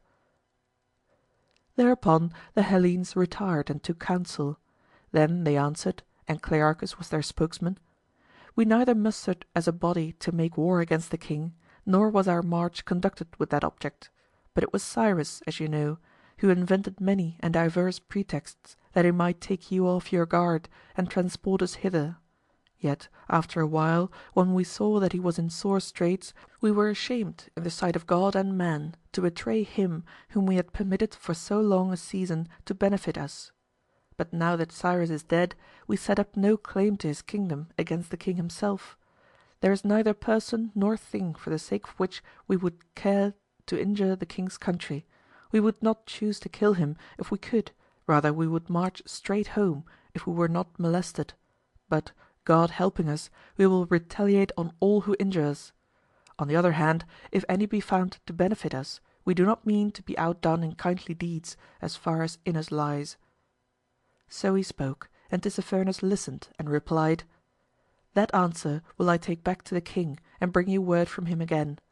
Until I come again, let the truce continue, and we will furnish you with a market. All next day he did not come back, and the Hellenes were troubled with anxieties. But on the third day he arrived with the news that he had obtained from the king the boon he asked. He was permitted to save the Hellenes, though there were many gainsayers who argued that it was not seemly for the king to let those who had marched against him depart in peace. And at last he said, You may now, if you like, take pledges from us that we will make the countries through which you pass friendly to you, and will lead you back without treachery into Hellas, and will furnish you with a market, and wherever you cannot purchase we will permit you to take provisions from the district. You, on your side, must swear that you will march as through a friendly country, without damage, merely taking food and drink wherever we fail to supply a market, or, if we afford a market, you shall only obtain provisions by paying for them. This was agreed to, and oaths and pledges exchanged between them. Tissaphernes and the king's brother-in-law upon the one side, and the generals and officers of the Hellenes on the other. After this Tissaphernes said, And now I go back to the king. As soon as I have transacted what I have a mind to, I will come back, ready equipped, to lead you away to Hellas, and to return myself to my own dominion. 4. After these things the Hellenes and Ares waited for Tissaphernes, being encamped close to one another. For more than 20 days they waited, during which time there came visitors to Ares, his brother and other kinsfolk. To those under him came certain other Persians, encouraging them and bearing pledges to some of them from the king himself, that he would bear no grudge against them on account of the part they bore in the expedition against him with Cyrus, or for aught else of the things which were past. Whilst these overtures were being made, Ares and his friends gave manifest signs of paying less attention to the Hellenes, so much so that, if for no other reason, the majority of the latter were not well pleased, and they came to Clearchus and the other generals, asking what they were waiting for. Do we not know full well, they said, that the king would give a great deal to destroy us, so that other Hellenes may take warning and think twice before they march against the king? Today it suits his purpose to induce us to stop here, because his army is scattered. But as soon as he has got together another armament, attack us most certainly he will. How do we know he is not at this moment digging away at trenches or running up walls to make our path impassable? It is not to be supposed that he will desire us to return to Hellas with a tale how a handful of men like ourselves beat the king at his own gates, laughed him to scorn, and then came home again. Clearchus replied, I too am keenly aware of all this, but I reason thus. If we turn our backs now, they will say we mean war and are acting contrary to the truce, and then what follows? First of all, no one will furnish us with a market or means of providing ourselves with food. Next, we shall have no one to guide us. Moreover, such action on our part will be a signal to Ares to hold aloof from us, so that not a friend will be left to us. Even those who were formerly our friends will now be numbered with our enemies. What other river or rivers we may find we have to cross I do not know, but this we know, to cross the Euphrates in face of resistance is impossible. You see, in the event of being driven to an engagement, we have no cavalry to help us, but with the enemy it is the reverse. Not only the most, but the best of his troops are cavalry, so that if we are victorious, we shall kill no one, but if we are defeated, not a man of us can escape. For my part, I cannot see why the king, who has so many advantages on his side, if he desires to destroy us, should swear oaths and tender solemn pledges merely in order to perjure himself in the sight of heaven, to render his word worthless and his credit discreditable the wide world over. These arguments he propounded at length. Meanwhile Tissaphernes came back, apparently ready to return home. He had his own force with him, and so had Orontes, who was also present, his. The latter brought, moreover, his bride with him, the king's daughter, whom he had just wedded. The journey was now at length fairly commenced. Tissaphernes led the way, and provided a market. They advanced, and Arius advanced too, at the head of Cyrus's Asiatic troops, side by side with Tissaphernes and Orontes, and with these two he also pitched his camp. The Hellenes, holding them in suspicion, marched separately with the guides, and they encamped on each occasion a parasang apart, or rather less, and both parties kept watch upon each other as if they were enemies, which hardly tended to lull suspicion. And sometimes, whilst foraging for wood and grass and so forth on the same ground, blows were exchanged, which occasioned further embitterments. 3 stages they had accomplished ere they reached the wall of Media, as it is called, and passed within it. It was built of baked bricks laid upon bitumen. It was 20 feet broad and 100 feet high, and the length of it was said to be 20 parasangs. It lies at no great distance from Babylon. From this point they marched 2 stages, 8 parasangs, and crossed 2 canals, the first by a regular bridge, the other spanned by a bridge of 7 boats. These canals issued from the Tigris, and from them a whole system of minor trenches was cut, leading over the country, large ones to begin with, and then smaller and smaller, till at last they become the merest runnels, like those in Hellas used for watering millet fields. They reached the river Tigris. At this point there was a large and thickly populated city named Cythus, at a distance of 15 furlongs from the river. The Hellenes accordingly encamped by the side of that city, near a large and beautiful park, which was thick with all sorts of trees. The Asiatics had crossed the Tigris, but somehow were entirely hidden from view. After supper Prosenus and Xenophon were walking in front of the Place d'Armes, when a man came up and demanded of the advanced guard where he could find Prosenus or Clearchus. He did not ask for Menon, and that too though he came from Arius, who was Menon's friend. As soon as Prosenus had said, "I am he whom you seek," the man replied, "I have been sent by Arius and Artaozus, who have been trusty friends to Cyrus in past days, and are your well-wishers. They warn you to be on your guard, in case the barbarians attack you in the night. There is a large body of troops in the neighbouring park. They also warn you to send and occupy the bridge over the Tigris, since Tissaphernes is minded to break it down in the night, if he can, so that you may not cross, but be caught between the river and the canal." On hearing this, they took the man to Clearchus, and acquainted him with this statement. Clearchus, on his side, was much disturbed, and indeed alarmed at the news. But a young fellow who was present, struck with an idea, suggested that the 2 statements were inconsistent, as to the contemplated attack and the proposed destruction of the bridge. Clearly the attacking party must either conquer or be worsted. If they conquer, what need of their breaking down the bridge? "Why, if there were half a dozen bridges," said he, "we should not be any the more able to save ourselves by flight. There would be no place to flee to.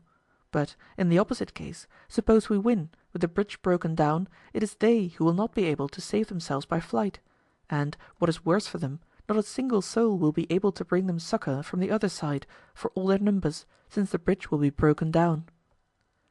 Clearchus listened to the reasoning, and then he asked the messenger, how large the country between the Tigris and the canal might be.